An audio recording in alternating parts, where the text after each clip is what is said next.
Hello, everyone. Good morning. Welcome back. Hope everyone had a good night's sleep. So today, we're starting off today with the first panel and panel 3 of the conference. This panel will be, the discussant for this panel is Professor Dale Eichelman at Dartmouth University in the US. Our first presentation for today is titled Roots and Hubs in the Indian Ocean World, presented by Professor Burkhard Schnepel at the Martin Luther University, Halle-Wittenberg in Germany. Please welcome Burkhard.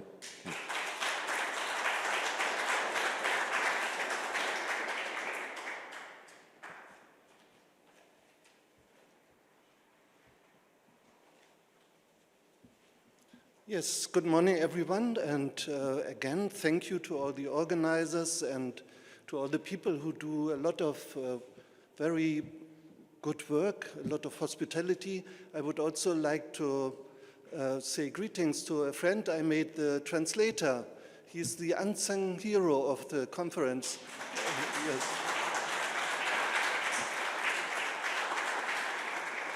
So I promised him to not speak very fast, and then I thought, how can I convey everything I want in 20 minutes? One thing would be to talk faster and faster the closer I come to the end. The other thing is, it was a hint of my supervisor in England. He said, cut out all the adjectives.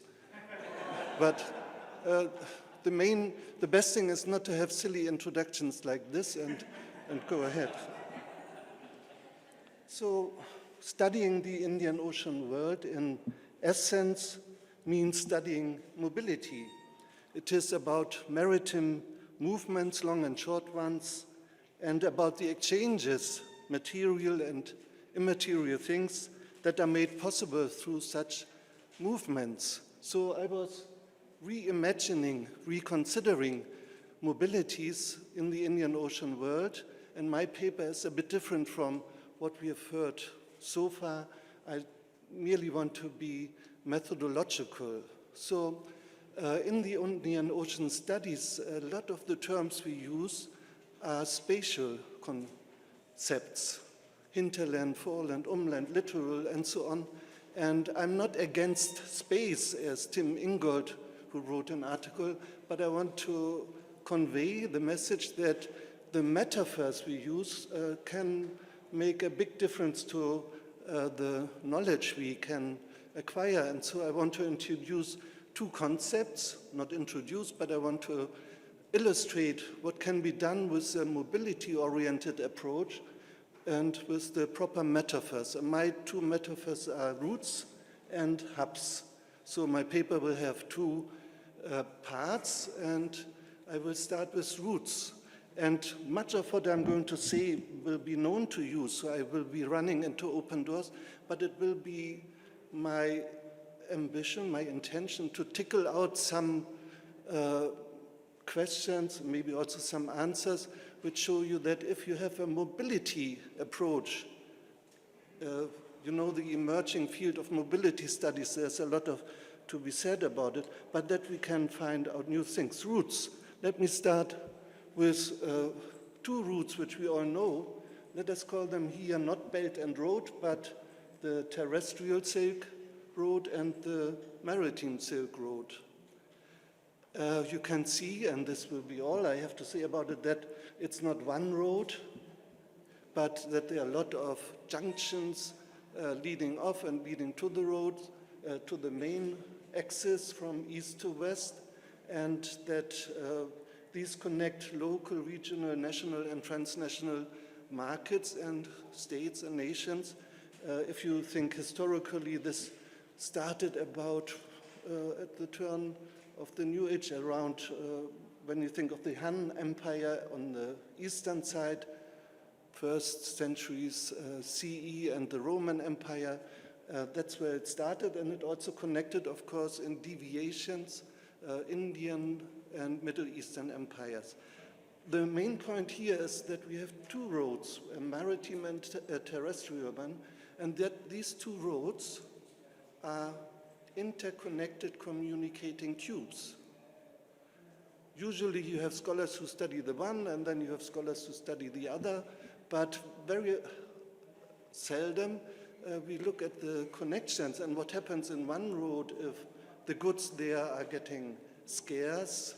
It may affect the prices on the other roads, or if you have unruly steppe nomads in the Central Asian steppes, then the traders may go to the maritime routes, and if you have pirates in the seas, then it goes the other way around. And so on, the main point here is these two roads are interconnected. If you wish, the main term in, and China knows this, I'm not in favor of what is happening there, but China knows the major or the most important word is end. It's a Belt and Road initiative they are doing. And of course, along these routes, we have to look at the places where the movement comes to a halt. These are the hubs. Hubs are places where movements are started, halting, and even ending. And the people living in hubs are what I've called experts in hubbing. So they know what they do, and I will, when I talk about hubs, I will come to Mauritius as one prime example, the island in the southwestern Indian Ocean. Now, just to go forward, there are also always places where these two routes are interconnected in history. We have also in the 1st century CE, Funan in Cambodia. We can also go to West Asia. We have Sogdia and Bactria.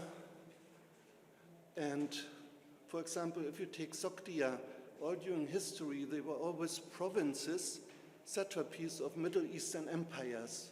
So we are now in the early centuries.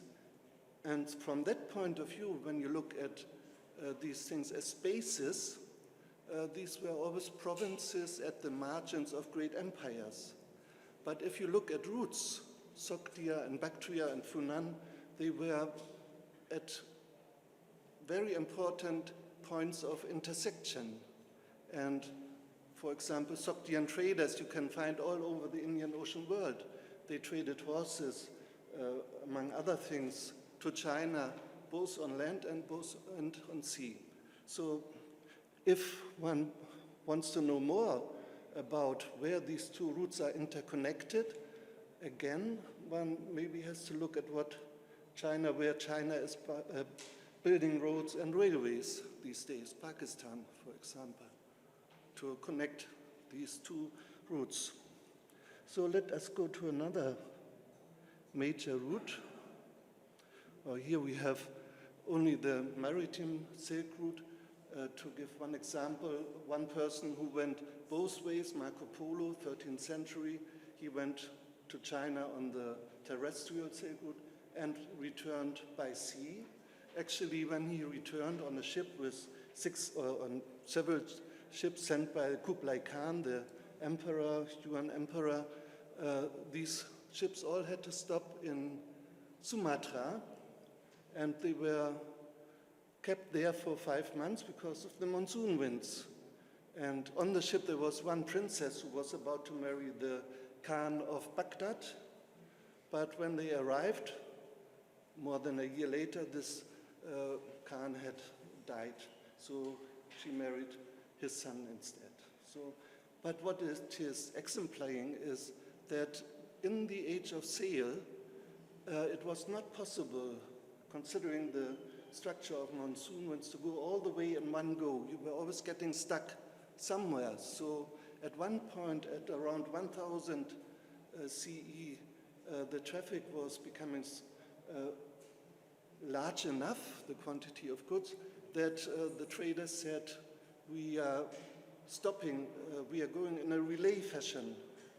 So we are dropping our goods in some emporia and port cities, and then another ship coming from the other direction will take it. And that was starting a relay fashion with all these important port cities that came up at that time.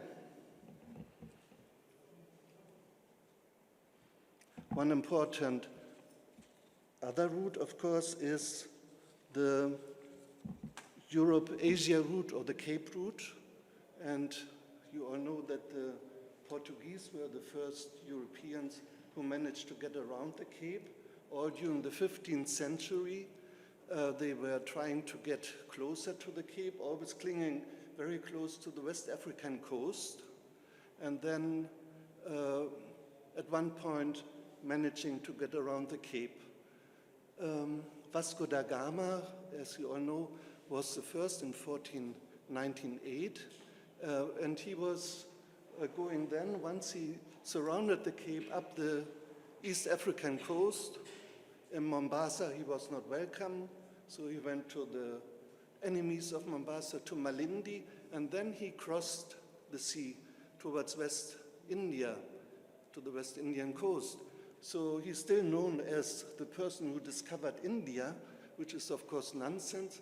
He took a pilot in Malindi who knew that the time was good, the monsoon winds were right, and then he managed to cross over to India. When Da Gama went back, he thought, I can do it without a pilot, but he went at the wrong time and he got stuck in the middle of the Western Indian Ocean, and a lot of his people died.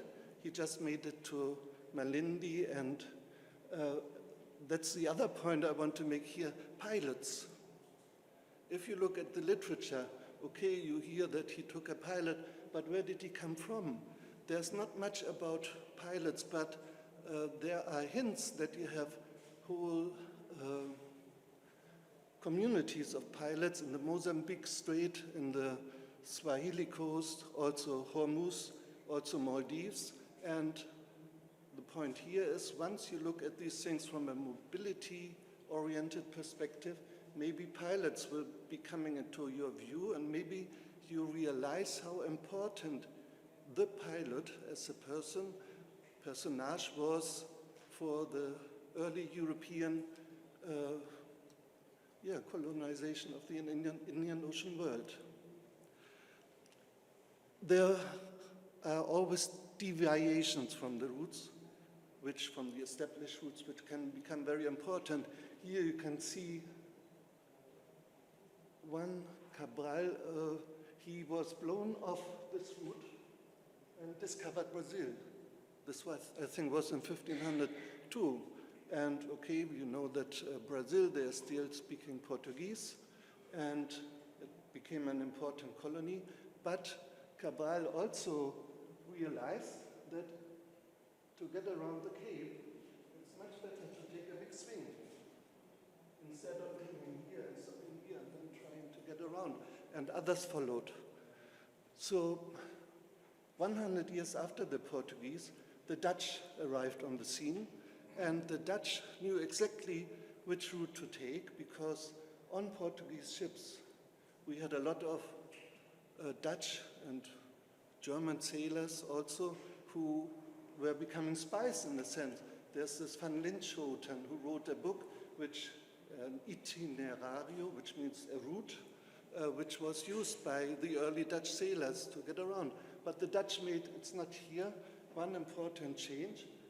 They did not go up here, but went along the Roaring Forties, and then almost up to Australia, and then up to Indonesia to establish their seaborne empire there.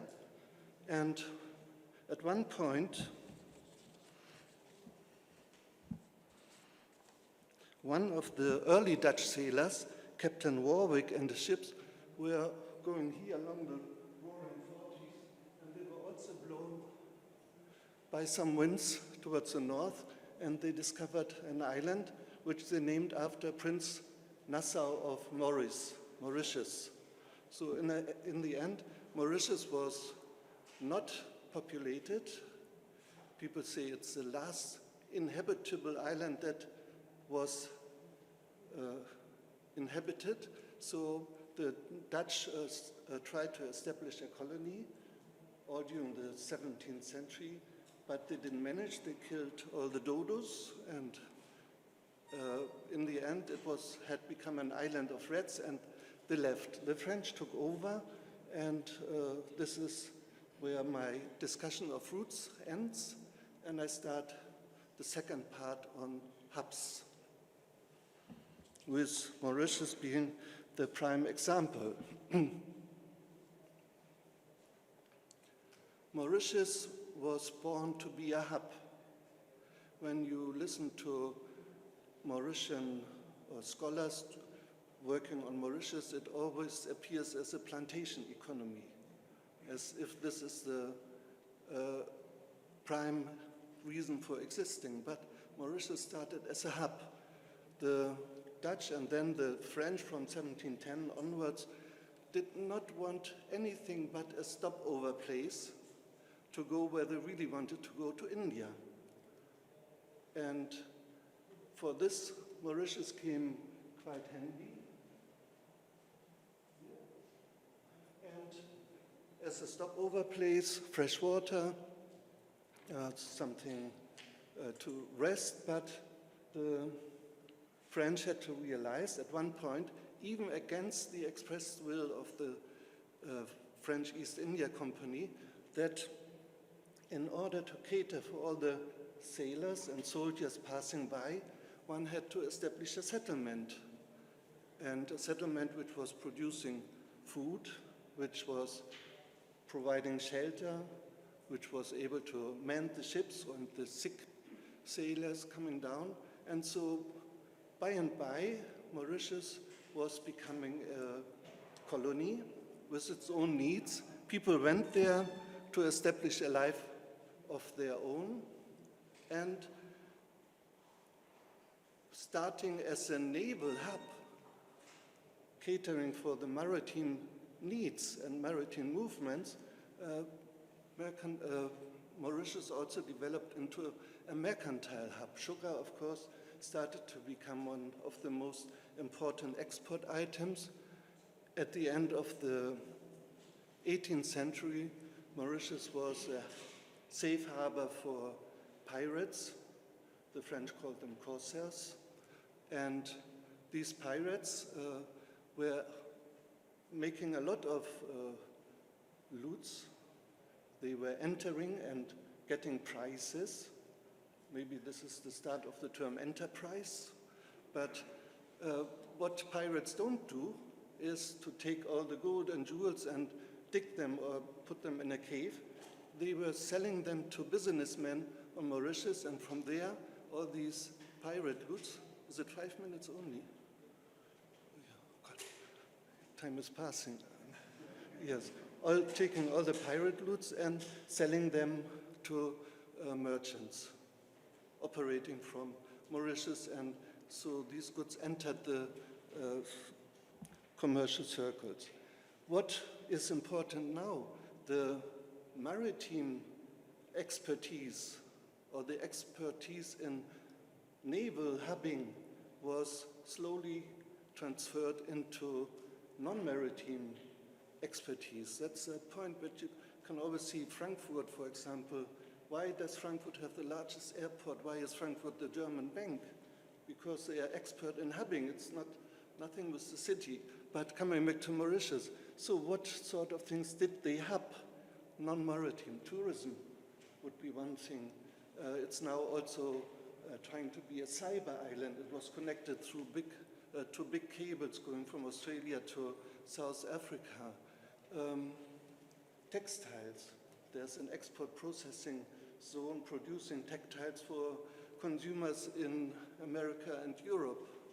And all these things are also a manifestation of an expertise of Mauritius as a hub.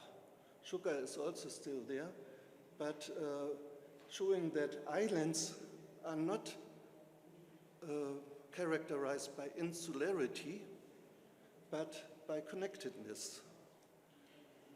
Island studies also talk of islandness, so they don't use the term insularity anymore. Now, coming to an end, I hope I could have given you an idea of what can be done if you look at things from a mobility-oriented perspective. I also want to warn against an overemphasis on mobility.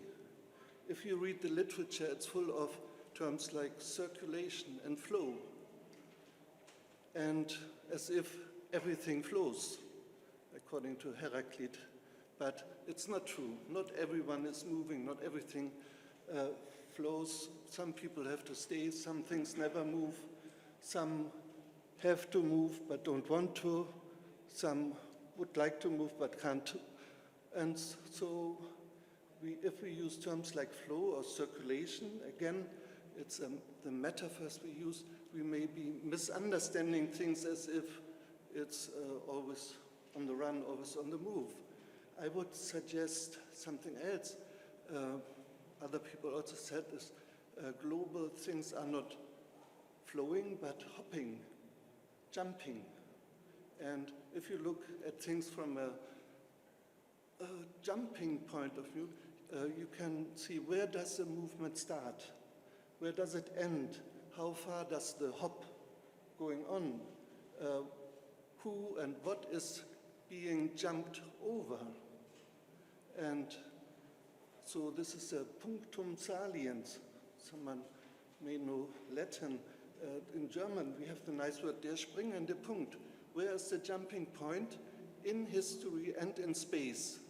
That would be my suggestion as an alternative to all these circulation and flow discourses, and as still keeping a perspective which is not against space, but which I think offers a valuable alternative to all the spatial thinking and concepts which many of us, myself also, are used to.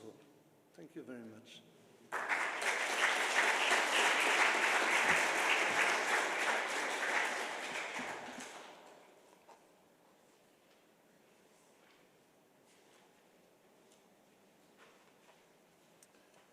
Thank you, Professor Burkhard.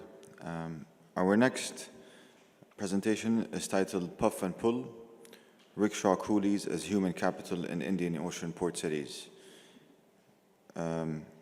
Presented by Professor Johan Mathew at the University of Rutgers. Thank you.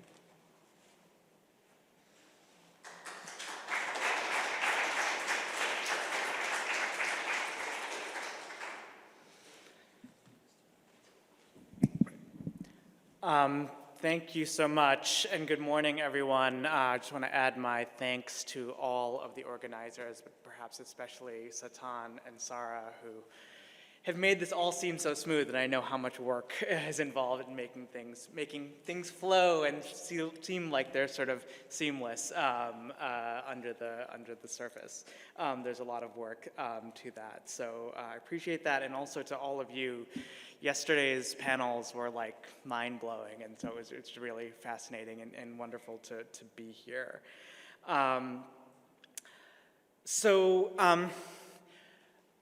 I will sort of just tell you a little bit of background. This is this presentation, this paper is part of a larger project, a kind of huge and probably too big project that is global in scope and looks at narcotics and human labor, what I'm calling a sort of prehistory of human capital.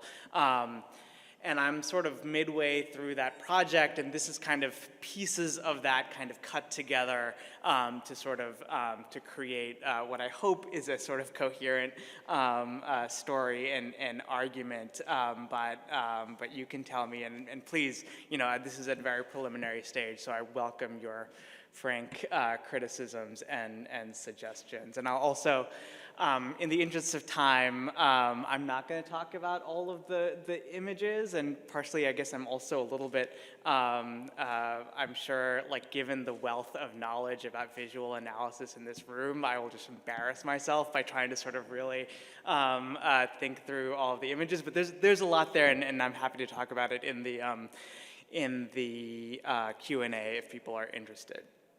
Okay, so from Singapore to Calcutta to Durban in the early 20th century, rickshaw pullers were infamous for their drug use. Colonial officials, modernizing nationalists, and missionaries often noted that the most gluttonous consumers of opium and cannabis were those broken specimens of humanities that pulled rickshaws for a living. It is, however, not at all clear that this association was merited.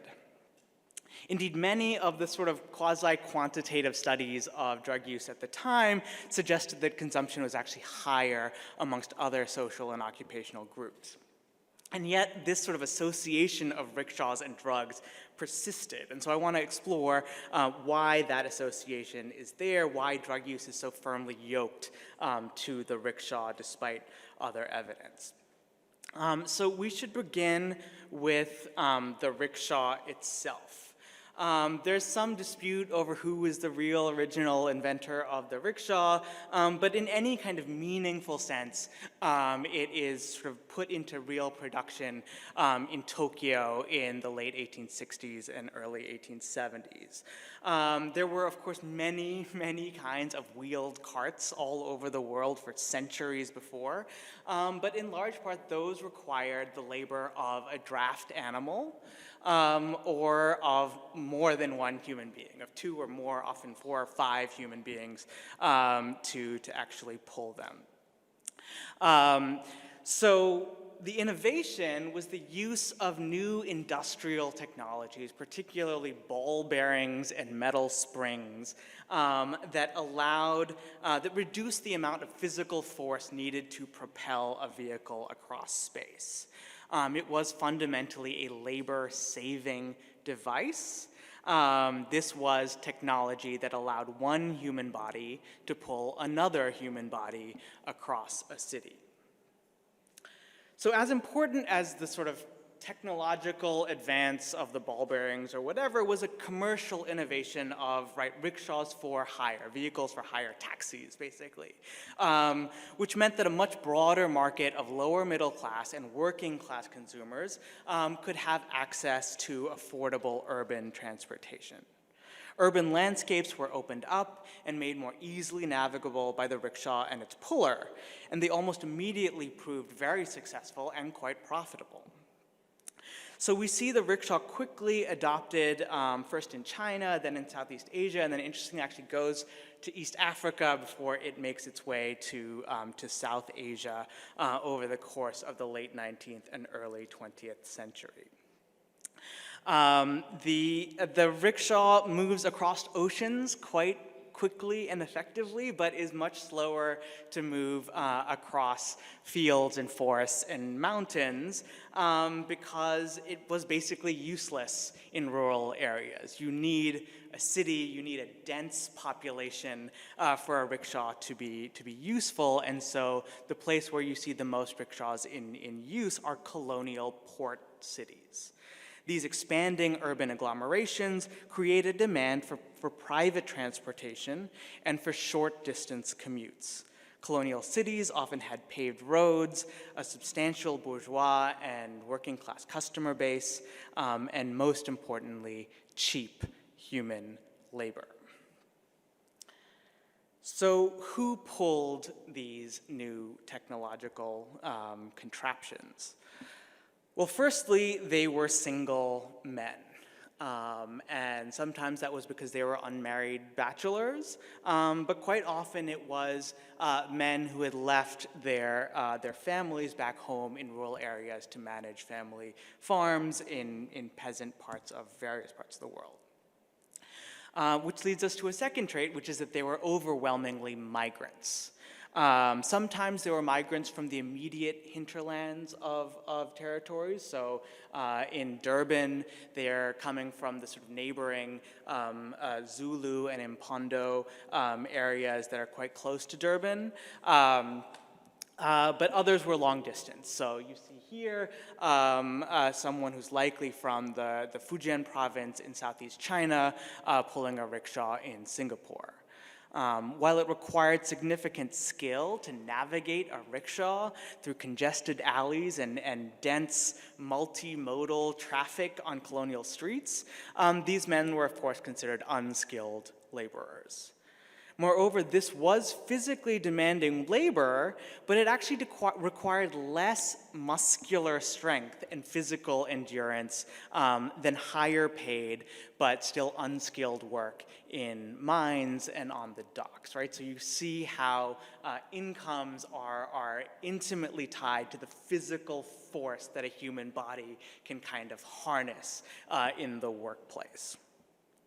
Pulling a rickshaw was also intermittent work, in that a puller could always rest after a long journey. There was no foreman to push them on. There were no machines running assembly lines that forced them to keep working at a certain pace. They were often actually independent contractors, and that they weren't paid a wage. They rented the rickshaws and they took in whatever money they could make off of fares on top of their rental fees.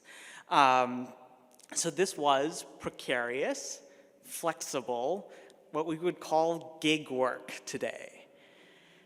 So we see actually the youngest and strongest of migrant laborers don't start off as rickshaw pullers. They start off as miners, as factory workers, as plantation workers, and then as their bodies begin to break down and their endurance flags, then they move into the trade of pulling rickshaws. So to really kind of figure out what this labor was like and what drove pullers to drugs, I want to do something, and maybe you've already kind of sensed it in my language, right? We need to sort of to see a rickshaw puller and the way that rickshaw pullers were treated in this moment is to engage in a form of dehumanizing language and a focus on bodies as kind of separate from minds and full human beings. So forgive me, but I'm going to continue to sort of speak in some of that language in order to convey, I think, something of what this experience was like.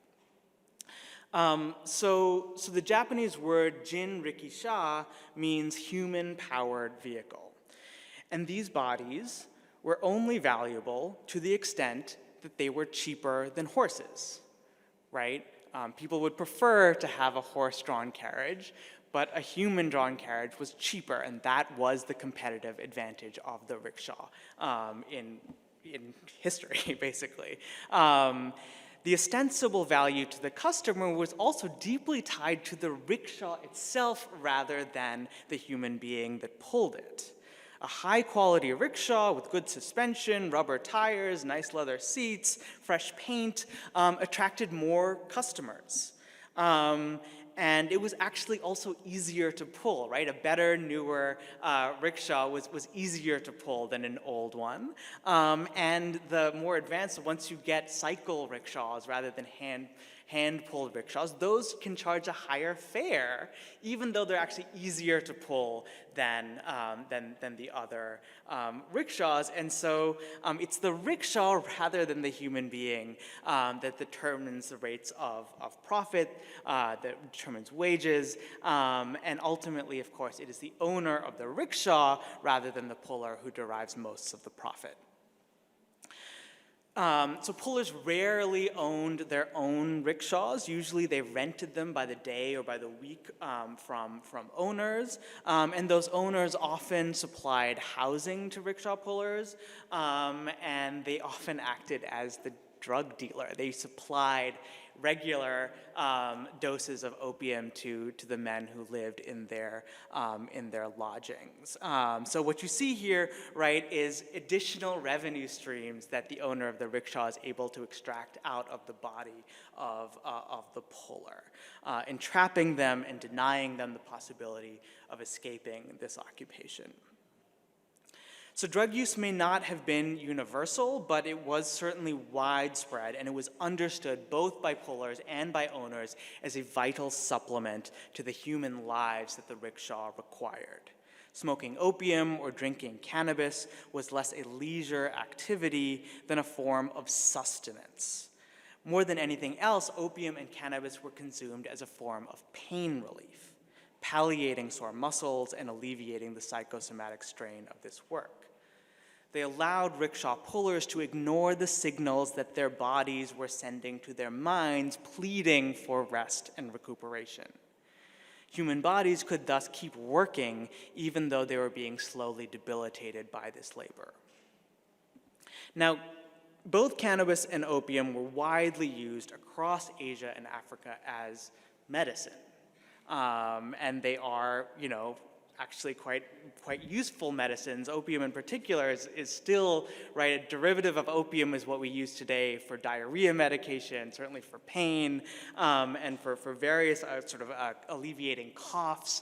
And so there was sort of medical traditions, both in Islamic and sort of Hindu and sort of African contexts, that recommend the use of these substances to ease the symptoms of diarrhea, tuberculosis, arthritis, and many sort of chronic ailments.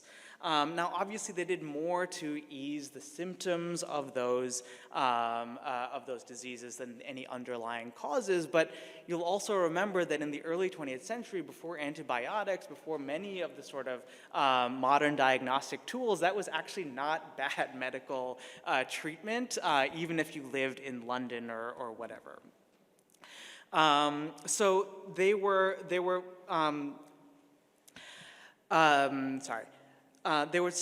very effective medical interventions, and they were also used by pullers to help them fall asleep at night, right? It helped them to sleep while their bodies were in pain. It also helped them to sleep often during the day because they had to work during the night, right? So to sort of drown out the noise of the city in the midst of the day. So cycles of debt, pain, loneliness generate despair, which could only be managed with more drugs, more debt, more profound isolation, and more corrosive addiction. With opiates and cannabinoids flowing through the bloodstream, broken bodies could still stand up and pull, at least for a little while longer. This is a depressing and dehumanizing story, but it's not without its sort of momentary pleasures.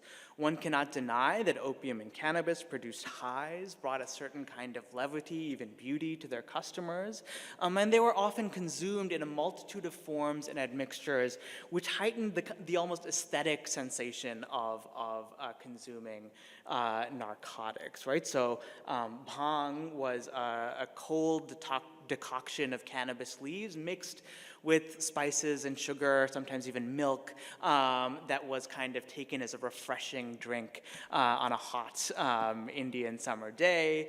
Insangu was cannabis smoked through traditional horns and pipes, which would have reminded Durban rickshaw boys of the easy lifestyle of their elders in the village.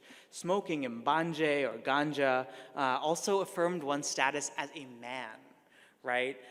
Men would often gather together in groups and share a pipe or a cigarette, thereby forging friendships and community in otherwise kind of isolating and alienating cityscapes. Hindu and Muslim ascetics from across Afro-Eurasia ate majun, smoked hashish, drank bhang to enter closer communion with the divine. These narcotics revived the body, but in some way they also elevated the soul. So for many of these peasants, their specific ways of consuming these drugs sustained a kind of a connection to home, to family, and to traditions that were otherwise inaccessible in the colonial city. But ultimately, this was not a form of resistance. Cannabis and opium were supplied or at least condoned by employers. They encouraged drug use as a stimulant, as an analgesic, and fundamentally as an enhancement to labor. Unlike alcohol, they did not seem to make laborers unruly or combative, and it was also cheaper than alcohol and the many other distractions of urban life. Like the rickshaw itself, drugs made their labor more efficient. Frequently, cannabis was smoked in the morning and in midday, quickly snatching a puff, as we see in this image, before setting off on a ride. Opium-using pullers in Singapore tended to work night shifts, which were less desirable because they were night shifts, but also because they made less money at night. Workers during the morning and evening rush hours needed to be quick, strong, and alert in order to navigate rush hour traffic, while the dark and dull nights were less oppressive to men's minds who could sort of pleasantly float along on another plane. Cannabinoids and opiates thus did not help these working men to break their chains. They made those chains a little bit more comfortable. They allowed laborers to cope with and survive an economic system that denied their humanity. Laboring bodies were broken down by repetitive, wrenching labor, insufficient sustenance, and the epidemics of congested urban environments. Narcotics allowed these human beings to eke out a little more life, and their customers or employers to eke out a little more profit from their bodies. Yet unlike so much other industrial labor, which was similar in many ways, this was not hidden away in a plantation, in a mine, behind factory walls. Middle-class consumers sat practically on the backs of rickshaw pullers and watched them labor to produce the service that they themselves consumed. Rickshaws had to be omnipresent in the city, and their enforced idleness and boredom were necessary so that rickshaws were available during rush hour. Their need to light up and kill time in between fares restored their bodies, but also made those bodies and their dependence on drugs unavoidable to bourgeois eyes and noses. Presumably, it was discomforting to have to watch labor exploitation and bodily deterioration and know that you were responsible for it. Decrying drug use, the drug use of rickshaw pullers then provides a useful scapegoat for the sins of the colonial city and of capitalist production.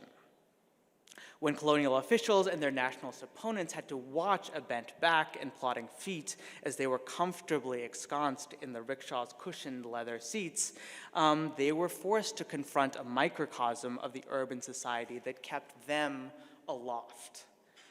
Rickshaw pullers seemed more addicted to narcotics, not because they smoked more than other people, but because they smoked in front of middle-class urbanites, and because they did so while their bodies buckled under the feet of their customers. Thank you.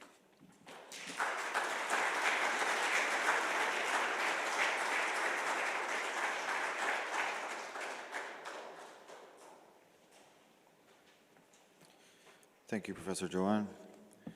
Our next presentation is titled The Making of an African Jezebel, the conventional view of the reign of Ranavalona I of Madagascar. This is presented by Gwyn Campbell, professor at the Canada Research Chair in the Indian Ocean World History and director of the Indian Ocean World Center at McGill University, Canada. Thank you very much.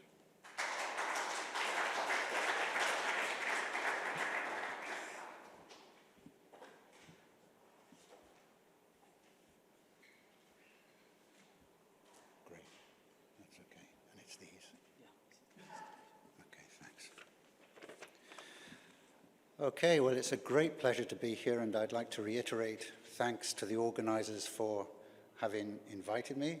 I'm thoroughly enjoying the papers, and I think that it's thrown up all sorts of ideas which I will certainly be taking back and using in my future research. Now, today I'm going to be talking about Ranavalona I, Queen of Madagascar. And in so doing, I am actually breaking all my rules as a historian. I was brought up in a radical, nonconformist, Republican Welsh family, and was taught to strictly avoid elites and to avoid, in studying history, to avoid the big men theory of history. So not to study kings and queens and rulers and grand politicians, etc., but to rather study the vast bulk of humankind, 99% of the human race, who weren't part of the elite.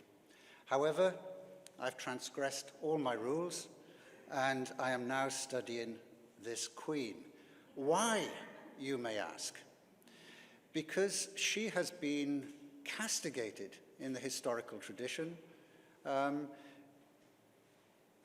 She has been described as, pick an adjective that is derogatory, and you will have it: xenophobic, barbaric, inhumane, worse than pagan, a fetishist, devoted to ancestral superstitions, ruled by divination, who believed that Europeans, for example, were harborers of sorcery and were to be avoided at all cost. If she was in personal contact with a European, say one came from the coast to the highlands of Madagascar where she lived, she would keep them at a safe distance, consult the diviners to see which was the right day upon which to invite them to the capital, and their journals are full of this impatience at seeing the Queen, at being held at bay. How dare she do this to us? They would arrive and expect a royal audience. She wouldn't give it to them. She would sit on a balcony, something like 15 feet away from any European. It was COVID personified. And then in terms of European powers, they would send agents, official agents, to the Merina court, to the Malagasy court in the highlands, with credentials given by their particular governments. And she would say, hey, I'm a queen. I will talk only to your ruler. I'm not talking to you. This, of course, was regarded by Europeans as the ultimate insult. So she has gone down in history as being possibly one of the most barbaric rulers that God has blessed this earth with. I got increasingly intrigued with this story, and as you all do, as historians, archaeologists, anthropologists, questioning the conventional historiography. It's something I think that we all have to do time and time again. Do not accept the dominant tradition. Question it before you accept it. And if you find major flaws with it, then proffer alternatives. So I asked myself, where does this come from, this tradition? Well, it emanates from the London Missionary Society and a book that appeared in 1838, two-volume book, called The History of Madagascar, under the name of William Ellis, who was the director of the LMS for a very long time. He was a virtual dictator of LMS activities, of LMS publications. And in it, you get this portrayal of Ranavalona. And every subsequent historian to date has echoed his particular interpretation. In fact, historians have used his two-volume history as a primary source. Pierre Larsen, for example, who was a major historian of Madagascar, used Ellis's history as a primary source. That's how he had it in his footnotes. So I want to query this dominant theme, and I'm going to do so by first looking at the position of Madagascar, its significance to the major European powers of the time, then to zone in and see what the Europeans, how they approached Madagascar and how they approached the ruling elites in Madagascar,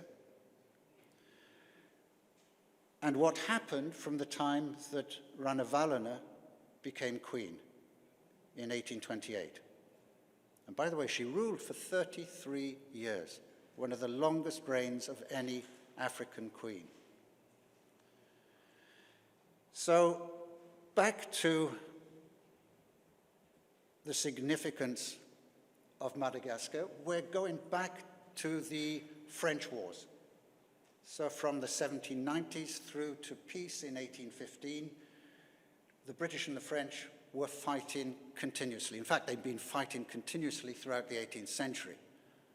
This was just a particularly intense period from which the British emerged victorious and established themselves as basically the world's first superpower. Why were the British concerned with Madagascar? How did they get interested in Madagascar? Well, they weren't particularly. What they were interested in was India. India was the gem of the British Empire. It basically financed the British Empire. The problem being that the Ottomans blocked the shortest routes to India. The Ottomans governed the Red Sea, and alien Muslim powers governed the overland route to the Persian Gulf. So, as Burkhard mentioned in his talk, the only route for the Europeans was round southern Africa. And that was in the days of sail. So it took something like 6 months' sail to get to India. It was an arduous journey, perilous. It was full of weather, adverse weather. It was full of seas which were not properly known, reefs upon which ships would found and sink, and of course disease. One of the untold histories of the European encounter with the Indian Ocean is the enormous death toll experienced by Europeans. And because of that, and something which is underrated in all the histories, they were obliged not only to negotiate, but often on unfavorable terms with indigenous peoples, to recruit them as sailors, to recruit them as soldiers, to recruit them as pilots.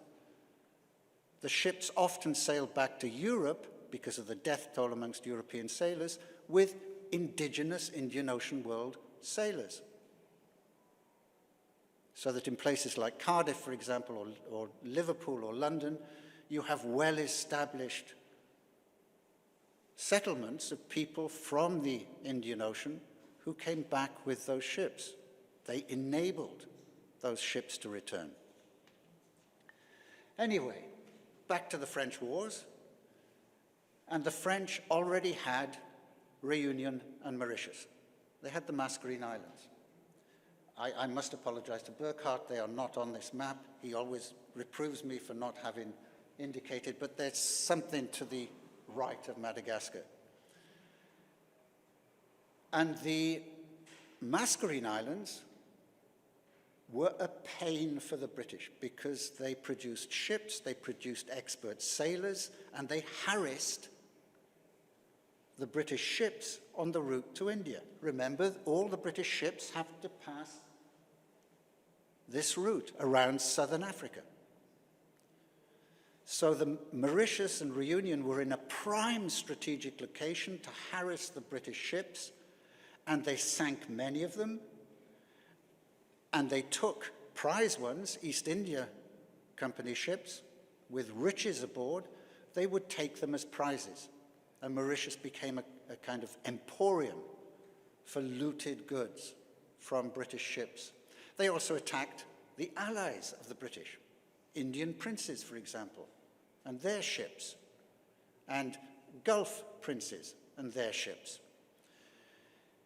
So eventually the British took the decision that they had to conquer, eradicate this menace, and conquer the Mascarenes, which they did in 1810. And around the same period, they also took the Cape, Aden, a bit later. They secured, in other words, the route to India, the maritime route to India. This, for them, was of primary importance. And this is where Madagascar comes in. Madagascar wasn't of prime importance for Britain, per se, but for Mauritius it was. Mauritius was a plantation economy, and it depended upon the influx of cheap labor and cheap provisions. and the nearest source for Mauritius was Madagascar. So for Mauritius, Madagascar was essential, and the French they tried to establish a colony there, that faltered, but they did establish trading posts along the east coast, the northeast coast, the mid-east coast, and the southeast coast. The British, when they captured Mauritius, also pushed the French. They fought several naval battles and pushed the French out of Madagascar. And the first British governor of Mauritius, a man called Farquhar, who'd had experience in Southeast Asia and in Calcutta, he decided that the only possibility to secure the British route to India was not just to keep Mauritius, but also to establish firm British dominion over Madagascar. So he sought out a favorable chieftain who turned out to be Radama from the highlands of Madagascar, and in 1820 he signed a treaty with Radama. And the treaty was typical of British treaties of the time. It established informal British dominion of Madagascar. Free trade, for example, was one of the key clauses. A ban on the slave export trade was one of the chief clauses. And in return, he said that he would recognize Radama as king of all Madagascar. Now, Madagascar is big. It's the fourth largest island in the world. It's bigger than France, Belgium, the Netherlands, put together. 2.5 times the size of Britain. So Farquhar said, we will make you king of this entire island. And he sent him military aid and technical aid. Military aid to enable him to conquer the other peoples of Madagascar, technical aid to enable him to produce goods that would be a substitute, a legitimate substitute for slave exports. Because Radama suffered a severe cut in revenue due to the slave trade ban. That was in 1820. By 1825, Radama was beginning to regret his decision to ally with the British. The military campaigns faltered. Despite British training, despite British arms, they faltered. Why? Not because of enemy aggression. The enemy attacked in guerrilla tactics. They would exhaust the Merina troops, the troops in the highlands. It was guerrilla tactics and disease that wiped out the Highlanders. Malaria, basically, just as it wiped out most Europeans who approached the island. So by 1825, the mortality rate amongst Merina troops was so high that Radama was beginning to regret his decision. He said, would he ever be able to conquer the entire island? And of course, the loss of troops, these were young men between the ages of 15 and 30. These were the prime rice producers from the highlands. So it dealt a very serious blow to rice production, which was the staple upon which Madagascar depended in the highlands of Madagascar.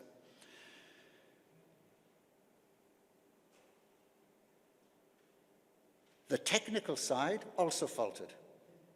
They tried to produce, the British were fairly inept, they tried to produce things like grow oats on the lowlands of Madagascar. Oats do not grow well in tropical climates. They imported British technical aid, and the British technical aid did not do well with malaria. So it generally failed. And in 1825, Radama started slowly to retreat from the British alliance. Radama then died in 1828. And he was replaced by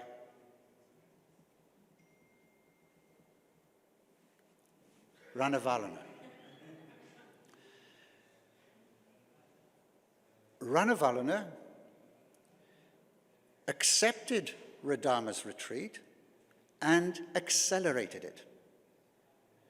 Within a year, she had expelled from Madagascar, under charges of sorcery, the British resident agent, Robert Lyle, who fled to Mauritius and complained endlessly about it, before himself dying of malaria. That was 1829. 1835, she banned Christianity and reintroduced ancestral traditions as being the basis of Merina religious belief, their worldview. The missionaries, of course, took a total dislike to this. That was 1835. 1838, the book comes out under Ellis's name, castigating Ranavalona, the pagan queen, barbaric.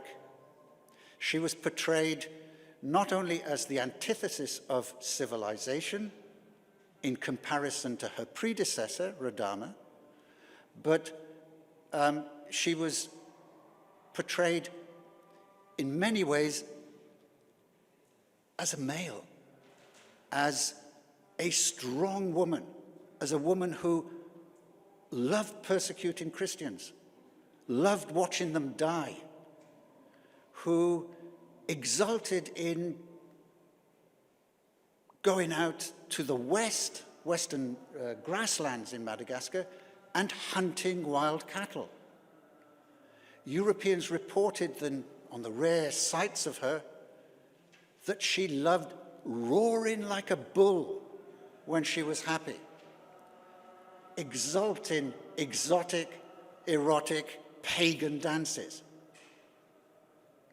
So the physical descriptions of her, and she was pockmarked by,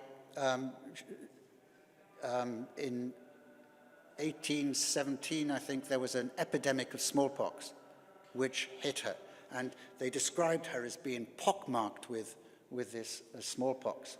So the physical, there was a mirror image of the description of her pagan, barbaric, xenophobic nature being ruled by fetishism and superstition, and then the physical portrayal of this terrible ogre of a queen.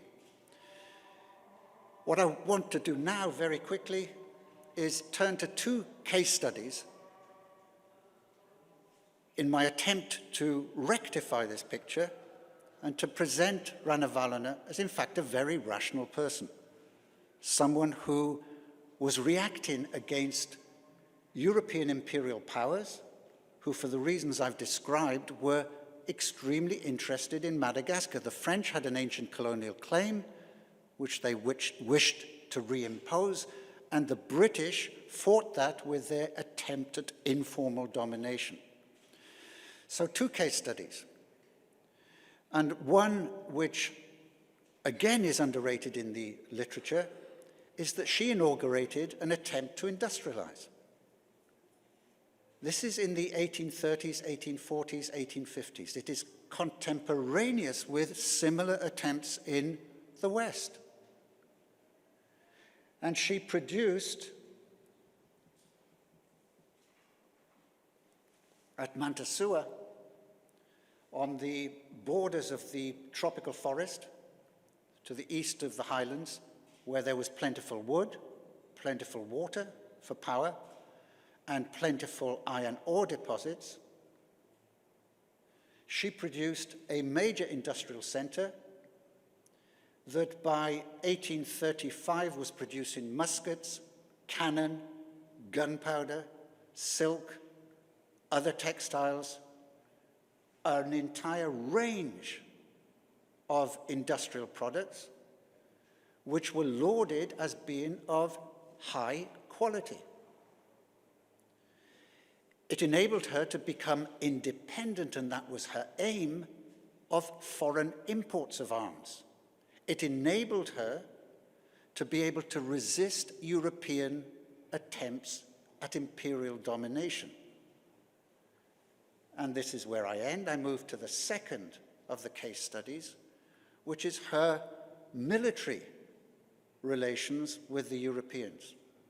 As soon as she took to the throne, the French decided, this is our chance, we go in. And we claim Madagascar, back to our original claim of Madagascar as French. 1829, they invaded the East Coast. They sent in the French Navy.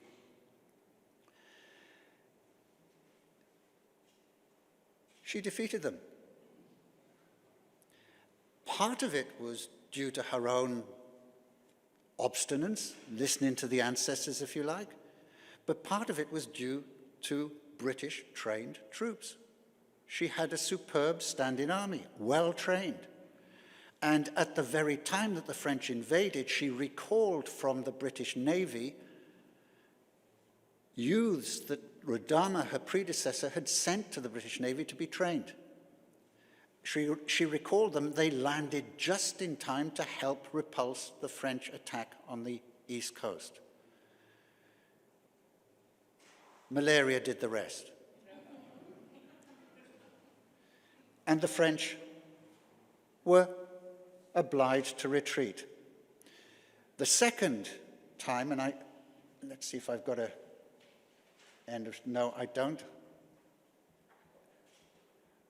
The second time she did it was in 1845, when there was a rare occasion in the history of European imperialism where the British and the French collaborated.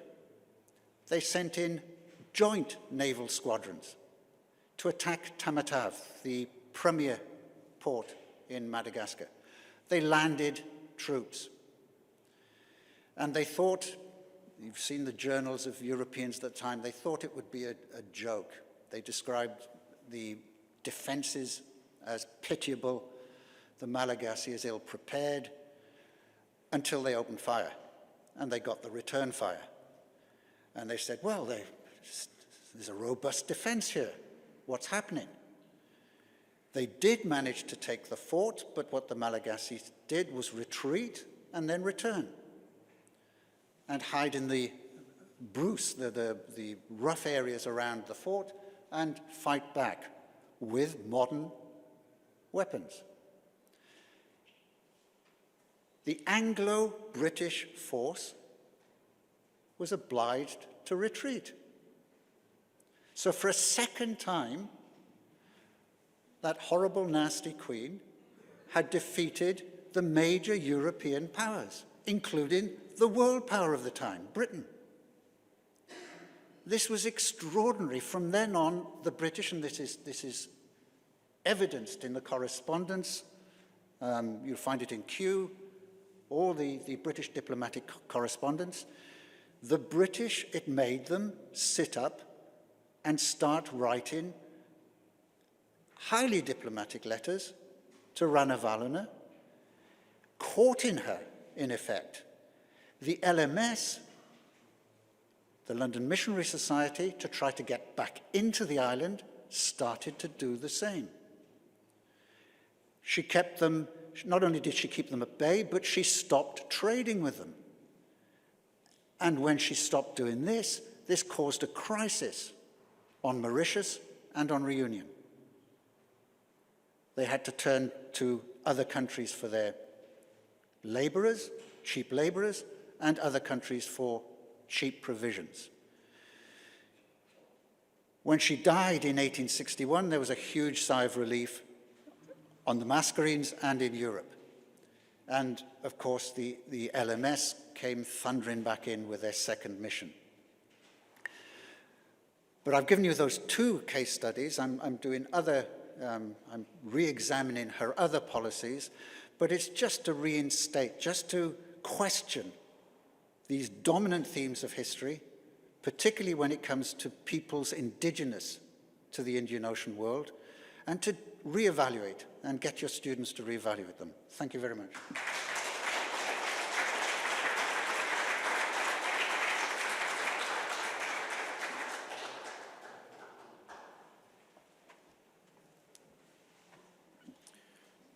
Thank you very much, Professor Gwyn. Our next presentation is titled functions and historical significance of the wall niches in the Indian Ocean Swahili, examples from Comoros, Tanzania, Kenya, and Somalia, presented by Stéphane Pradines, Professor of Islamic Art and Architecture at the Aga Khan University in London.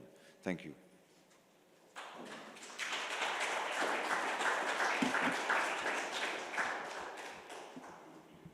Bismillah ar-Rahman ar-Rahim. I'm not a very religious person, but we are in a Muslim country.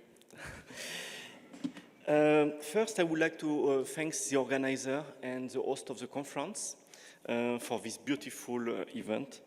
And yesterday, I remember that someone asked, what about African studies? The link between some papers and African studies. So today, I will try to serve you, just before the lunch, a pizza with beef, chicken, and shrimps. So African studies, Islamic studies, and also Indian Ocean studies.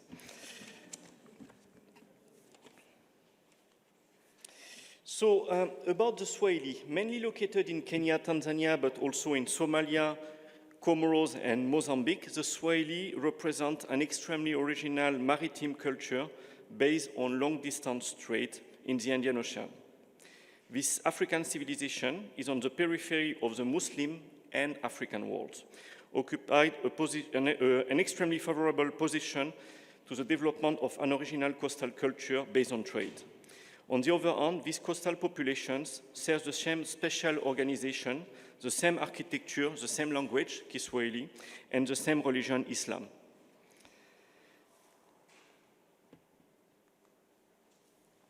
One physical characteristic of the Swahili stone houses is the presence of wall niches, especially in the stone houses and palaces from the 18th century. Last summer, last August 2022, in collaboration with the CNDRS and the Charity Patrimoine des Comores, we started some archaeological investigations in Mutsamudu, the capital city of Anjouan Island and Zwane, in the Comoros. Our research focused on the Ujumbe Palace with a study of the architecture and building archaeology to identify the main construction phases of this palace. The building dates from the early 18th century and was completed in 1786. The palace was the home of several princes from Anjouan from the 18th to the 19th century. The two main building phases are the construction of a ground floor and a first floor was added later. The two floors correspond to two family units with distinctive entrance, reception hall, rooms, bathroom, and toilets. In fact, it is interesting to note that the so-called palace is called a palace because it was the residence of the Sultan. But when you look at Mutsamudu or Domoni on the same island, you can see a lot of these big houses. They were built for the elite, but they were not called palaces because they were not the house of the Sultan. There is another Ujumbe in Domboni, who was the former capital of the island. These large stone houses are also well known in the Lamu archipelago in Kenya and the Bajuni archipelago in Somalia.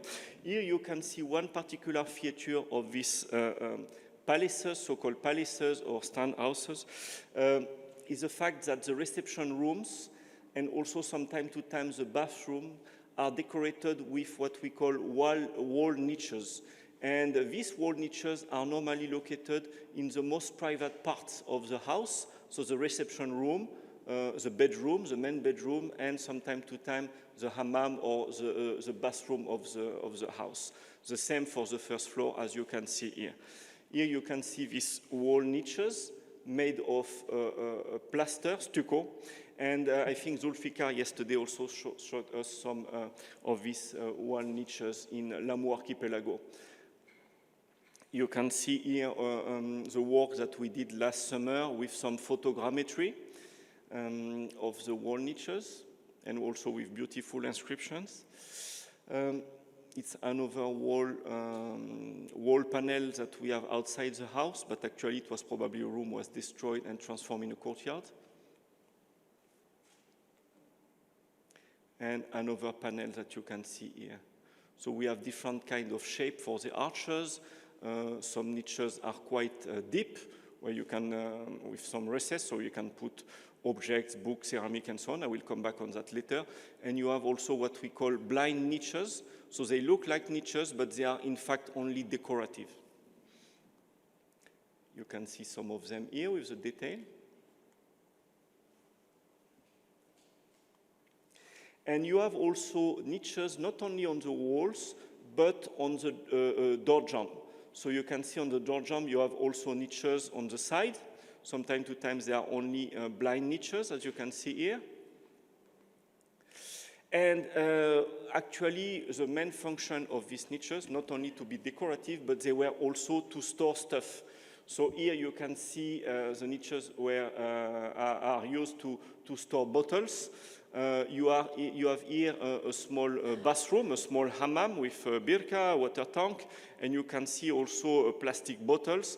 And actually, in the past, they were used to store ceramics, jar and pottery. As I mentioned previously, you have the same wall niches in the north of, not only in Comoros, but also in the north of Kenya, so in the Lamu Archipelago, and also close to Lamu Archipelago, but in Somalia, on the Benadir coast, you have also on the Bajuni Archipelago, you have the same kind of niches. And here you have the floor plan of a Swahili house in Lamu town, and you can see again the same reception room and same bedroom and hammam bathroom at the back with, again, niches on the walls and these very long, elongated, narrow rooms for the reception and the bedroom. So it's a very characteristic of the houses built in the 18th century. And not in the 19th century, as it was commonly said. The Swahili houses from the 19th century, like in Zanzibar, Stone Town, are much more influenced by Arabs from Oman and also Indians from the Deccan, but also from Gujarat. So I wanted to show you now in the second part of my presentation the origin of these Swahili niches and also a kind of genesis, evolution of these Swahili niches since the very beginning of stone architecture on the Swahili coast. So I will start from, let's say, the latest period until the earliest period. So here you have one city that is still under investigations. We have a project with the Tanzanian antiquity, and we are working in Kua. Kua was one of the capital city of Mafia. And it's a project with the Tanzanian Antiquity, Mafia Marine Park, and also the World Monument Fund. You can see one of these stone house, and you can see some small niches, as you can see here. Here you have a plan of a house in Kua. Kua is a site founded in the 11th century, but the site is mainly from the 16th and 17th century, so a little bit earlier than what I showed you previously in the Comoros. And what is interesting here is the fact that instead of having two families units, one on top of each other, in Kua, the family units are divided in two parts. So you have a house built in two sections with exactly, it's symmetrical. The symmetry is absolutely perfect with two houses connected with the same courtyard. They share the same courtyard here. These houses are interesting because you can see that we don't have a panel with niches, as I showed you previously. Here you have more like kind of individual niches built in the middle of the facade, of the wall, or from time to time on both sides of the door, as you can see here in the ruins of this house. Here you have the main niches that we have in Kua, and you can see that they are much more simpler than the ones that I showed you previously for the 18th century. They are simple rectangle, square with a bit of ornamentation, stucco ornamentation, and half circular. So you can see that here we have simple niches, but the function is still the same. They were used to store objects. If we go a little bit earlier, a site that we excavated in Kenya, near Malindi, you have the site of Gedi. And I will show you very quickly two examples of Swahili stone houses and palaces. One house that we excavated in the middle of the site, a stone house, and a part of the studies that we did on the palace of Gedi. Here you have one Swahili house from the 15th century, and what is striking is the plan of the Swahili house of the 15th century is very similar to the plan of the house that I showed you previously for the 18th century. So you have a kind of continuity in the Swahili architecture, which is extremely interesting because it shows you also the Swahili style, the permanence of the Swahili culture and style, but with some slight improvement during time, for example, with this niche panel. But here you have also some niches, Zidaka or Vidaka, that you can see here in one of the main room, and also in the toilets, in the Shuolu. And we did some excavations in two rooms. So archaeologists, we like toilets or pit latrines because it's a place where we can find a lot of things. And we excavated the toilets, and you can see that it was a proper bathroom to put pots here, support, and you can see one niche of this toilet here, or bathroom, I prefer to say bathroom, where you can see the support for, normally you have to think to imagine a water pot here, and with a hole and a system to collect the water. So they were very elaborated niches, and as you can see here, for the 15th century, the niches were not built with stucco, but they were built with coral stone. Natural coral stone. So it's interesting to see also the evolution of the building material through time. So the first niches, Swahili niches, were built with coral and not with stucco. Here you have the Palace of Gedi from the 15th century. And one characteristic of the Palace of Gedi, it's this big courtyard, reception courtyard, and where you have also niches. You can see the monumental entrance of the palace with some bench to sit, to discuss, to talk, in front of the palace, baraza. And you have here some niches along the wall, the main wall of the palace. You can see that they are very simple niches on the door jamb, so both sides of the doors. Here I wanted to show you another example of a Swahili palace. Now we are not close to Malindi, but we are going back south in Tanzania, the south of Tanzania in Kilwa, and in Kilwa Archipelago, on the island of Sangomnara. And you have here the palace of Sangomnara with a beautiful courtyard surrounded by doors with niches, sunken courtyard. And here you can see the niches made of coral stone. So you can see the use and the display of niches was a bit different during the 15th century. We have also examples of niches for the 14th century.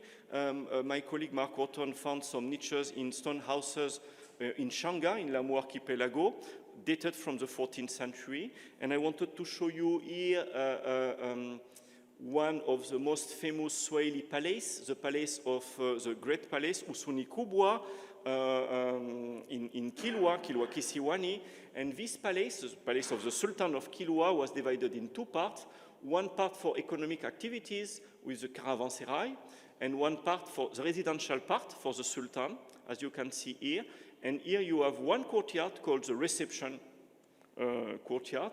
And in this courtyard, you have also tiny, very small niches here that you can see on this wall. So they are among the earliest Swahili niches documented for the Swahili coast from the 14th century. And I wanted to show you also stone houses that we excavated again in the Kilwa Archipelago, south of Tanzania. And why? Because they are amongst the oldest Swahili houses excavated. They are from the 11th and 12th century. Unfortunately, as you can see here, we found the houses with the plaster floor, the walls, but most of the elevation disappeared through time because it's a rain, and we found only the first meter above the ground, and most of the time the niches in Swahili houses, they are above 1 meter. So unfortunately, they were not visible. But because of the plan of the houses that we excavated in Sanjayakati from the 12th century, you can see that the plan is extremely similar to the plan that we have in Swahili houses from the 18th century, 17th century, and 15th century. So it's just a proposal, but I do believe that the Swahili houses, even from the 12th century, they had also niches, because the pattern in the plan is almost the same, with elongated, narrow rooms, bathroom, and kitchen at the back. So now, let's try to compare these Swahili houses and niches with what we have around the Indian Ocean. In the literature, we have a few articles and even books were published by scholars such as James Devin Allen, who published several Swahili houses and niches from the Lamu archipelago, but we have also Linda Donnelly-Reid, who published a book. She did her PhD and published a book and articles comparing Swahili houses from the Lamu archipelago, Lamu town and Pate, with Indian houses from the Kutch and Gujarat. And what she found out that, in fact, the plan of the Swahili houses, like this one from Lamu, the plan of the houses are very similar to the plan of Bora, Ismaili Shia houses from the Gujarat, as you can see here, with tripartite plan with 3 rooms. I was convinced by this theory of an Indian influence over East Africa a few years ago, but after 20 years, I changed a little bit my mind, and I think that it was not really the Indian architecture who influenced the Swahili architecture, for the simple reason that I show you examples who predate the Indian influence from the 18th and 19th century, because we have this Swahili architecture from at least the 12th century. So I try to look at examples where earlier, previous the 18th, 17th century, and cultures or dynasties or architectural models who could have been very influential for Indian models from Gujarat, but also for the Swahili coast and for East Africa. And first point, I found some very nice examples in Yemen. Of course, I'm talking about Yemen and most recent cities. I mean, recent cities from the same period as the one in Comoros, such as Mocha or Sana'a for the 17th century. And these houses in Yemen were connected to the houses that we can find also in Ethiopia. You can see that these niches in Harare, and we have this common ground between Ethiopia and Yemen because the two countries, despite the Red Sea, share the same kind of architectural traditions. And probably in Ethiopia for Harare, for the late period, we have a Yemeni influence. But then, when we look at, it's the book that we will publish soon with, it will be published in February 2023 with my colleague from Zanzibar, Farouk Topan. And I tried to understand what was the origin of these Swahili stucco niches. And when you look at the Gujarat, but when you look also at the Sindh Delta, and you look at Yemen, Oman, and East Africa, you have a common ground. It's the fact that we have this very strong Abbasid influence from the 9th and 10th century. And here you have some example from Samarra. Samarra was one of the capital of the Abbasid Caliphate, and you have also this kind of beautiful plaster stucco niches. So when we look at the literature about the Omani architecture, we have influences from the Gulf. And these influences, in fact, were from Iraq and Iran. And so there is probably, to me, a very early architectural influence coming from the Gulf and then moving to India, but also to Oman, Yemen, and East Africa almost simultaneously. At the same time, sorry. And so what is interesting, to finish my presentation very quickly, it's the fact to situate these niches in a global context, a social context of the Swahili culture. You can see that these niches, as I said previously, they were used to store stuff. When I said stuff, of course, it was a bit ironic, but it was, in fact, to store precious objects, such as glass, Islamic glass, but also China ware, Chinese ceramics, and from time to time also weapons, or books, Quran and religious books and non-religious books. So you can see here the Sultan of Anjouan receiving some French diplomats or something.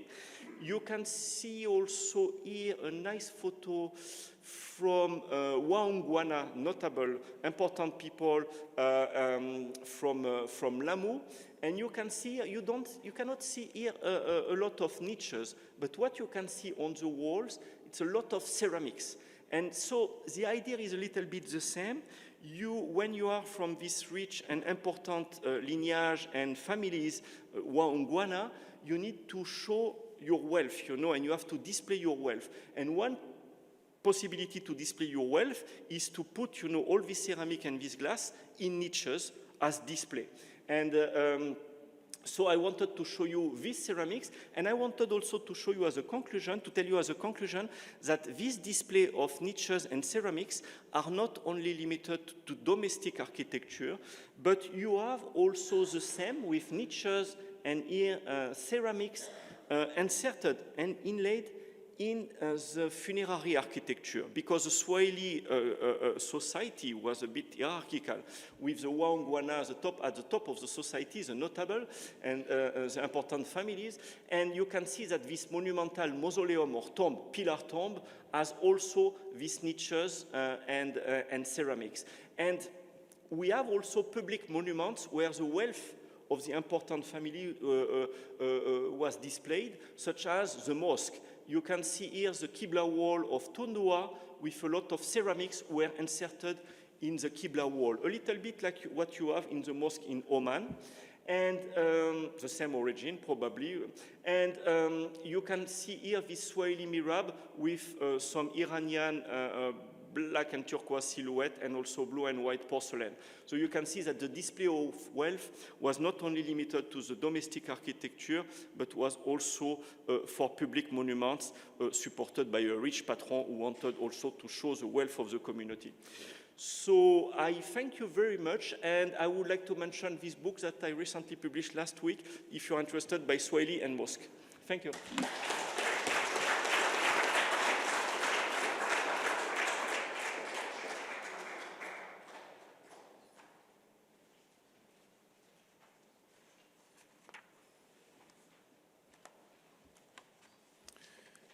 Thank you very much, Professor Stéphane.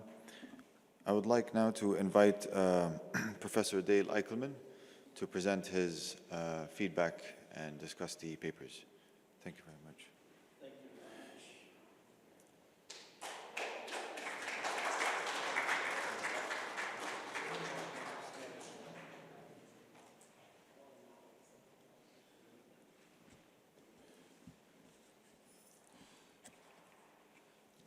Sometimes in serving as a discussant on a panel like this, my mind goes back to what you could do when you were in charge of a class at a university and you want to construct an examination out of hell.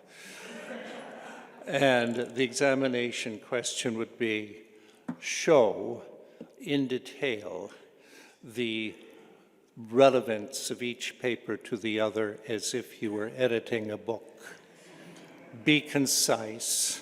Take no more than the equivalent of 20 minutes. And it would be great to do. Well, the first thing that you would start out with to try to see what you have to work with and to ask questions, I think, would be to say that the broadest paper in terms of understanding what you have to do would come from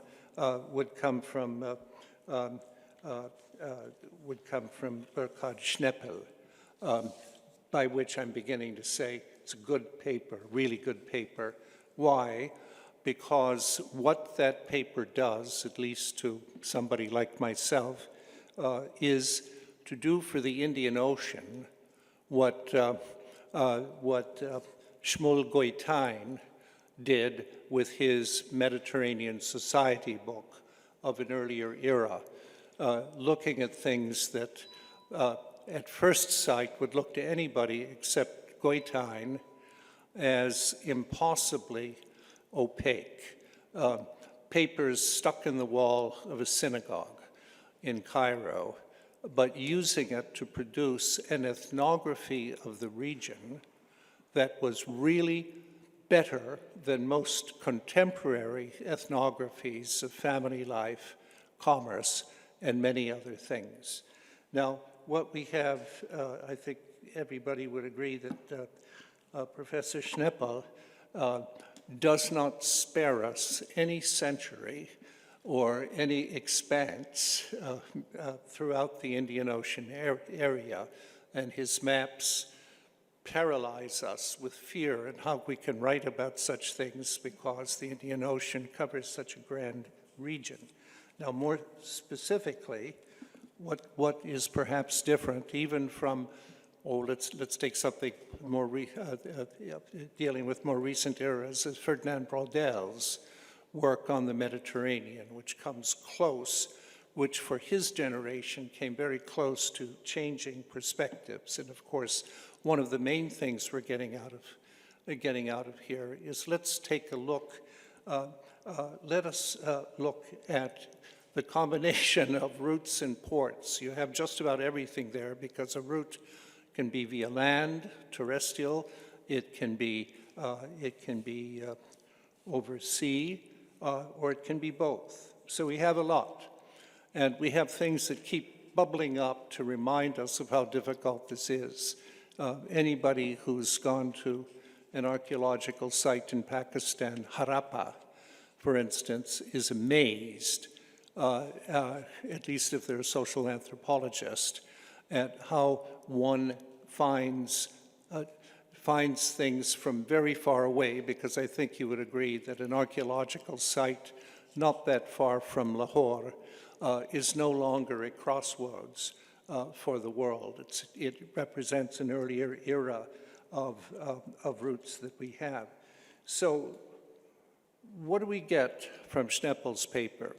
We get a framework filled out as much as one can in 20 minutes, but that's all right. There's a longer paper that's already produced and that will come out before very long for monsoon, unless it's blown away by the monsoon, of course, that is giving us a language to put the pieces together in terms of expense of time, in terms of places, and for some of us, something reminding us that what we have to do is to pose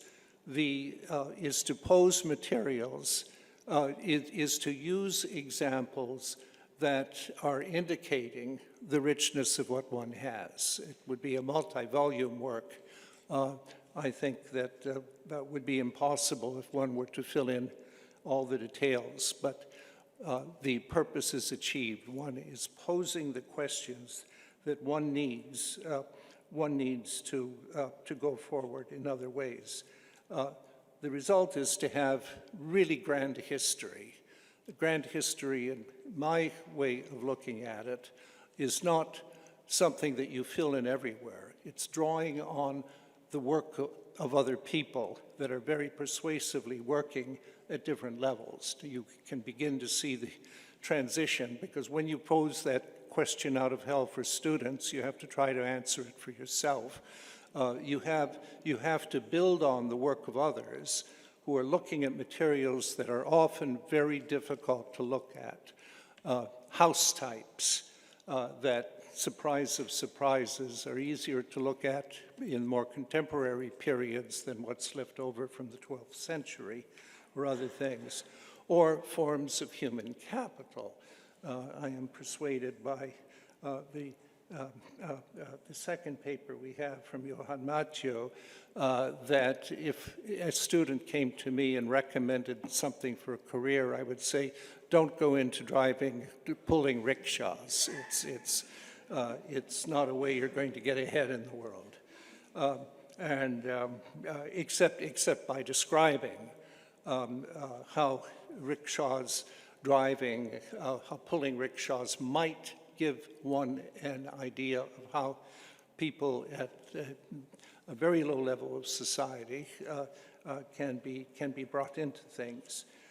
So whether one is talking about pilots or island hubs of an earlier period or other things, our imagination is open as to how to fit things together. I would only add that the other thing I like about your paper, it's not one overarching narrative, because there's so many layers involved in who are pilots or who gets involved in trade and how they are, that your imagination gets opened up. I think of the work, for instance, a British colleague of mine, whose name, of course, I'm suppressing right now, who writes about the changing trade routes between China and the Middle East over shorter periods of time. The name will come back to me soon. I can't stop, I've got 20 minutes. So we go to puff and pull. You have to avoid, in looking at a paper like this, the temptation to find your nearest retail cannabis store. It's coming to the United States. One might say, not fast enough. But the sub-question out of hell would be to ask, how does understanding rickshaw workers feed into the broader question of the Indian Ocean area? And here we're getting real bottom-up questions to ask, no grand overarching idea. Rather, one's getting is an overarching idea of how to pose different questions than have been posed before.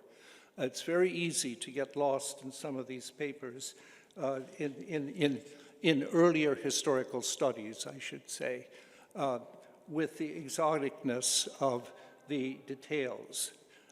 The photographs of rickshaw drivers in the longer paper are absolutely stunning.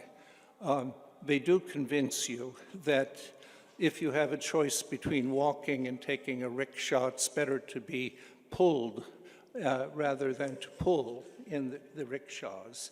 And then when we look at Gwyn Campbell's paper, The African Jezebel, which is a marvelous title, my congratulations, we see how if a major European power has to be defeated, that they can attribute this to the backwardness and barbarity of a smallpox-scarred ruler who has learned from the Europeans how to train themselves to get the job done, to keep the Europeans out.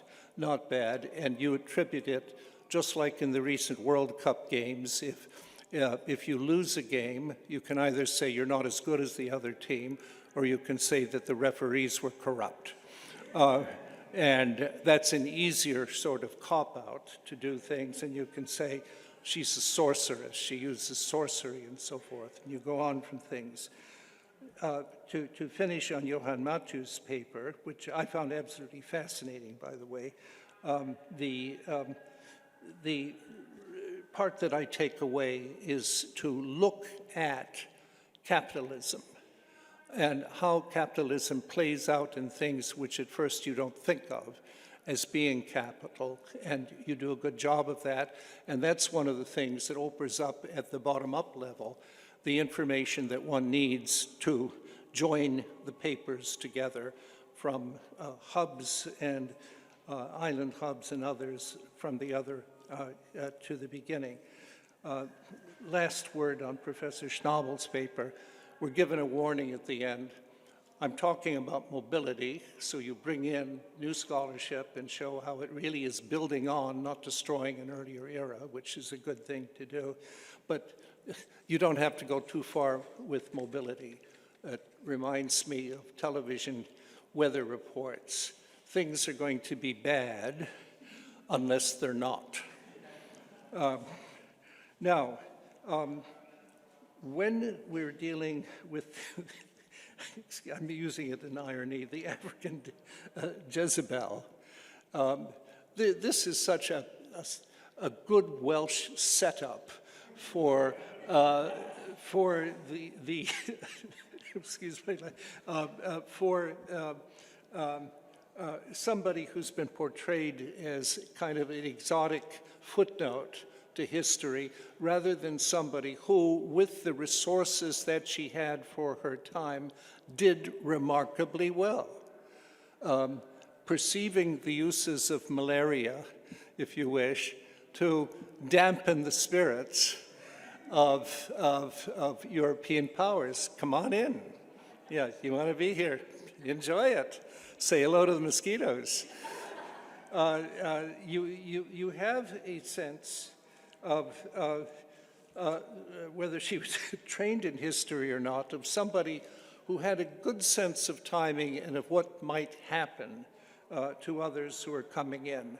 And then in the margins of what you're doing, where you get away from the exotic thing, you take a look at what is driving both the British and the French to do things.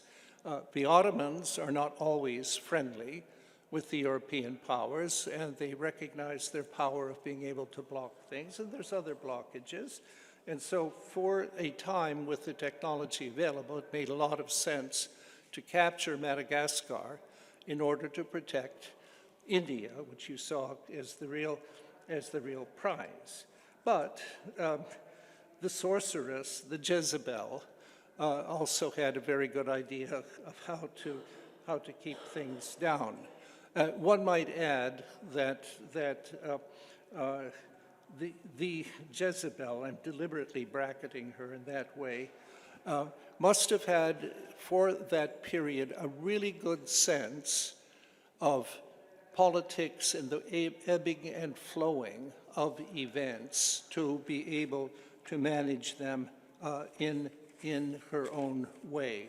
Our congratulations to her, and especially the details where you do go down of building manufacturing areas and so forth in order to have the things that one needs, and understanding what's strong and effective about European military methods to play things against others.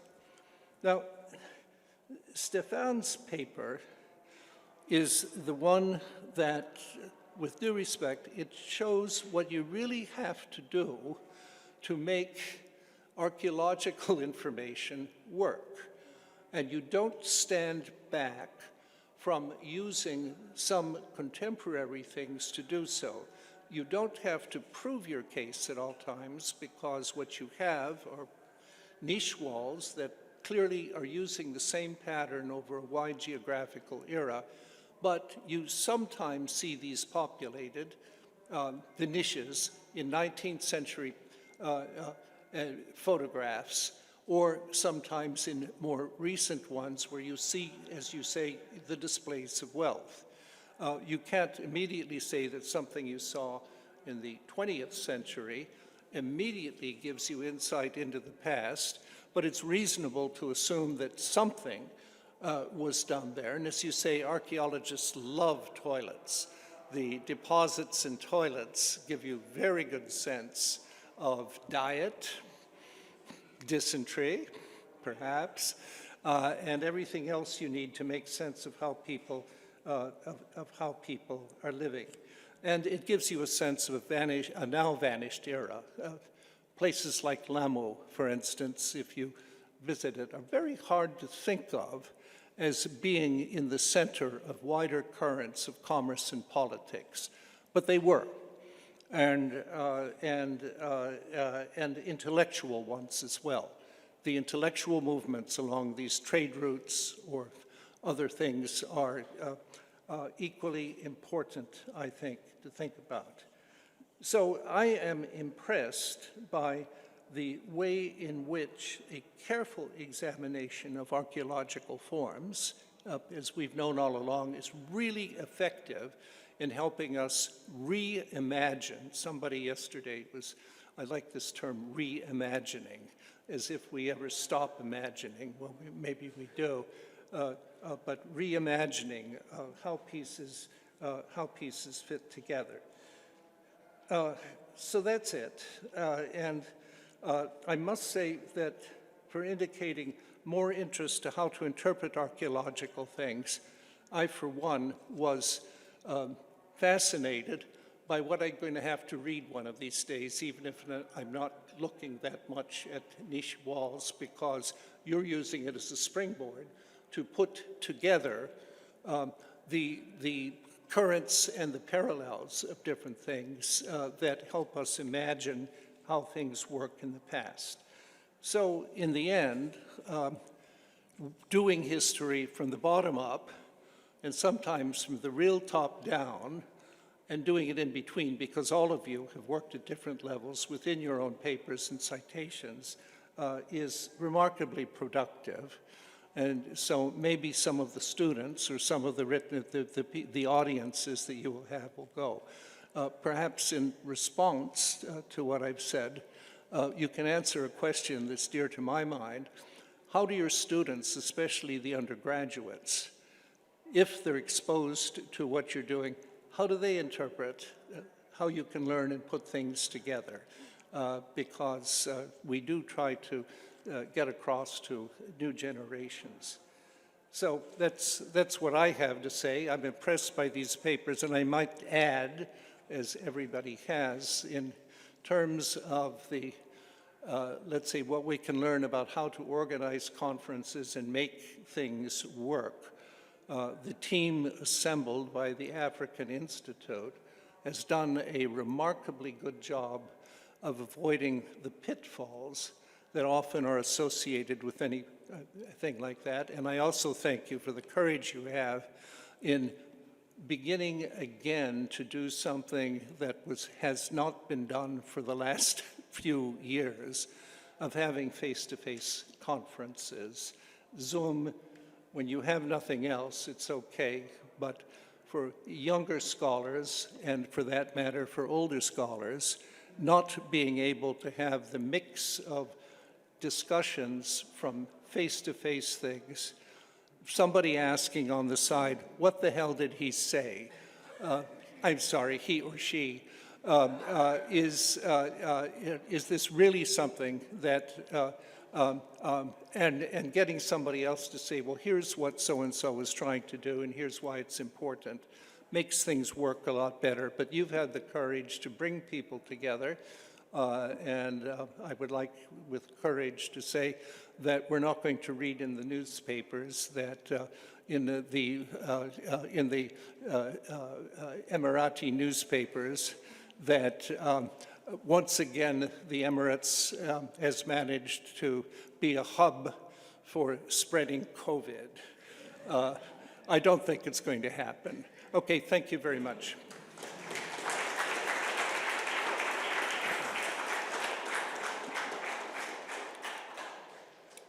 Well, thank you. Thanks, Dale. Thanks very much for your comments. Thanks to the whole panel. We do have a few minutes. We've been given license to take a few more. But of course, we also don't want to hold you from lunch. Yes, please. Did you want to ask a question? Yes. So I think that the way we'll proceed is, as we did yesterday, take a couple of questions and then give the panel an opportunity to respond both to Dale's comments and to the questions. Please. Hi, everybody. First of all, I also want to thank the Africa Institute for this rare opportunity and for all the participants who came from far and near to share some perspectives that we all desperate to learn from. So thank you so much. First of all, thanks to Gwyn for introducing me to a new role model in my life. Ranavalona. I have been looking for one desperately. So thanks. What's next for you, and what were you going to say if you had to say this and talk about this particular incident, especially the two case studies, if you have 20 more minutes? What did you miss, and what can we learn from this? The other question is for Burkhard. Thank you so much. And again, the idea of using hopping and jumping instead of mobilities, I absolutely love it. What do we do with immobilities, and what do we do with hopping and jumping within metaphorical understanding of mobility? And of everything that happened in the Indian Ocean, the British and the French exploits, I am anxious to hear about what implications of what had happened in the masquerade in Mauritius and Le Reunion in Chagos, for example, and the displacement and the invasion and the British oppression of Chagos and its people, and the continued human rights struggle for that. Again, for Johan, absolutely beautiful. I always thought that the rumors against rickshaw drivers in the Sudan as being high on bango and hashish, so thank you. I think they are. So if you can tell me some more, just to dovetail with what Dale was saying about what does it tell us about the continued class struggle within this emerging things. And this, Stéphane, of course, I love what you said, and I want to save time for other people. There are a lot. Okay.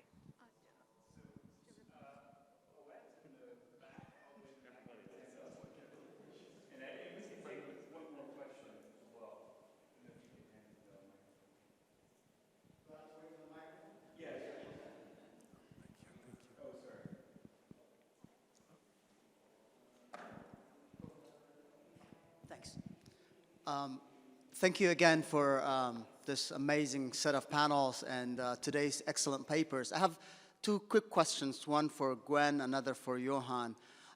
Gwyn, given Madagascar's history with piracy or pirates, what was the role of piracy in the case of the rise or the legacy of piracy, at least, in the rise and stay in power of the Queen that you marvelously spoke to us about?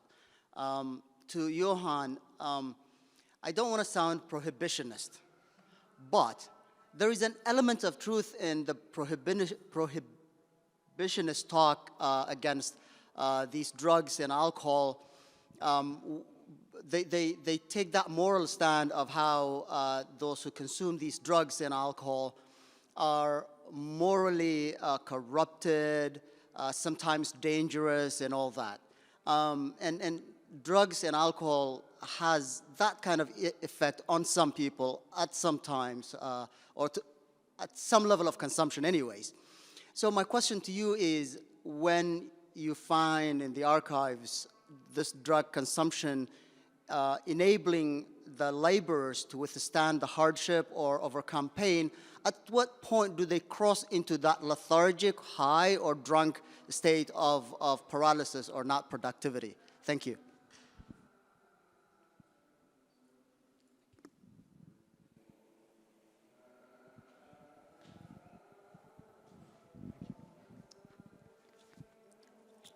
Thank you to the panel for these marvelous papers. My first question is for Professor Campbell, and I found myself utterly persuaded by your mesmerizing reappraisal of Queen, Ranavalona. And I'm wondering, but we didn't hear very much about her, the perception of her as a leader among her subjects, and I'm wondering if how she was able to sustain her rule over time and to consolidate power. And secondly, I'm curious about her efforts at industrialization. If they were oriented chiefly around militarization and defense, or did they extend to other areas of the economy?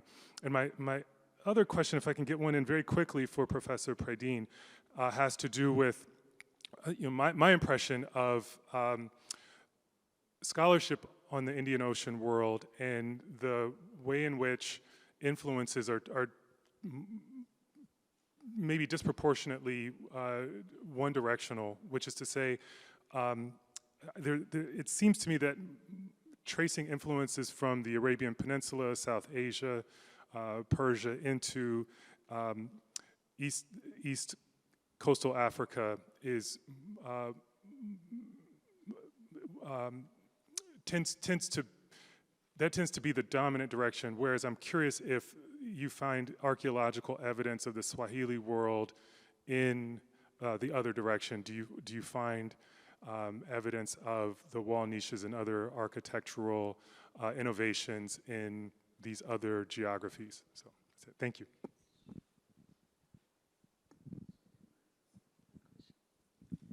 Thank you very much to the panel. I have one question for Professor Campbell. It seems that, the story of the reign of Ranavalona is at the tip of the iceberg for many such historical kind of, narratives stolen by historians. And I think of the Queen, the Rani of Jhansi, who's often written about. She was a warrior queen who fought in the Indian Mutiny in 1857. So how do we find ways to reclaim that history? And how do historians find a way to search for the archives if they haven't been written, and from a more indigenous perspective? So that was my question.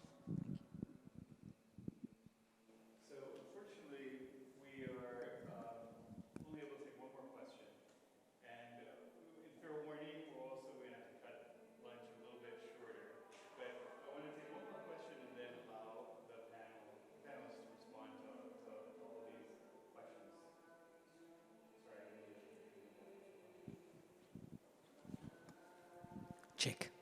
Thank you so very much for the wonderful presentations. I've been learning a lot since yesterday. I have two questions to the first and the last presenters, maybe to Campbell one.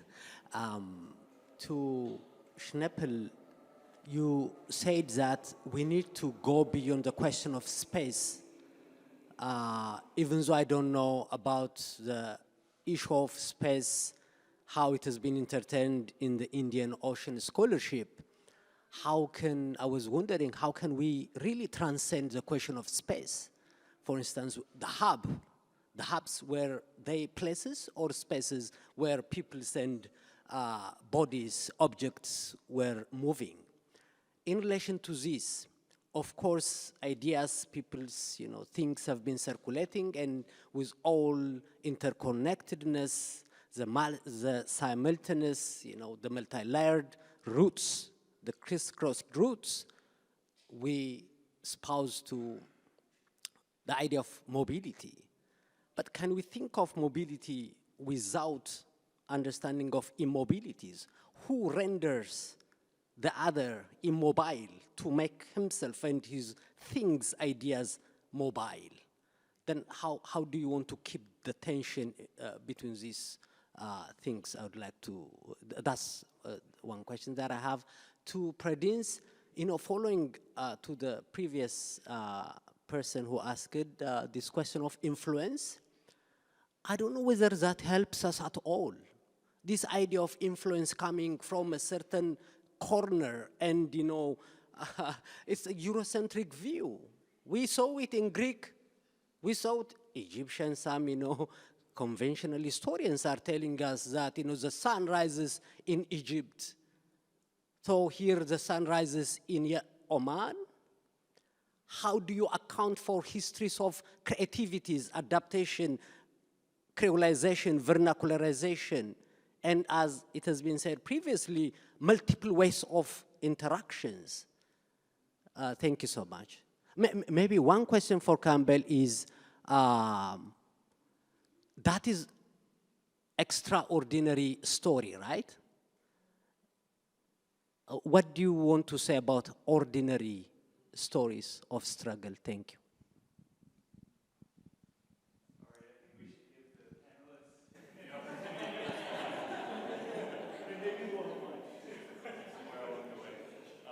But please use the microphone.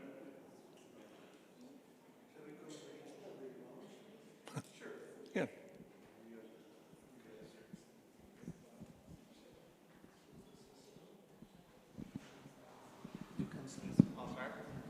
Hello. Okay, thank you so much for the great questions and the wonderful comment. That was a very hard job, and I thought you passed the exam. I'll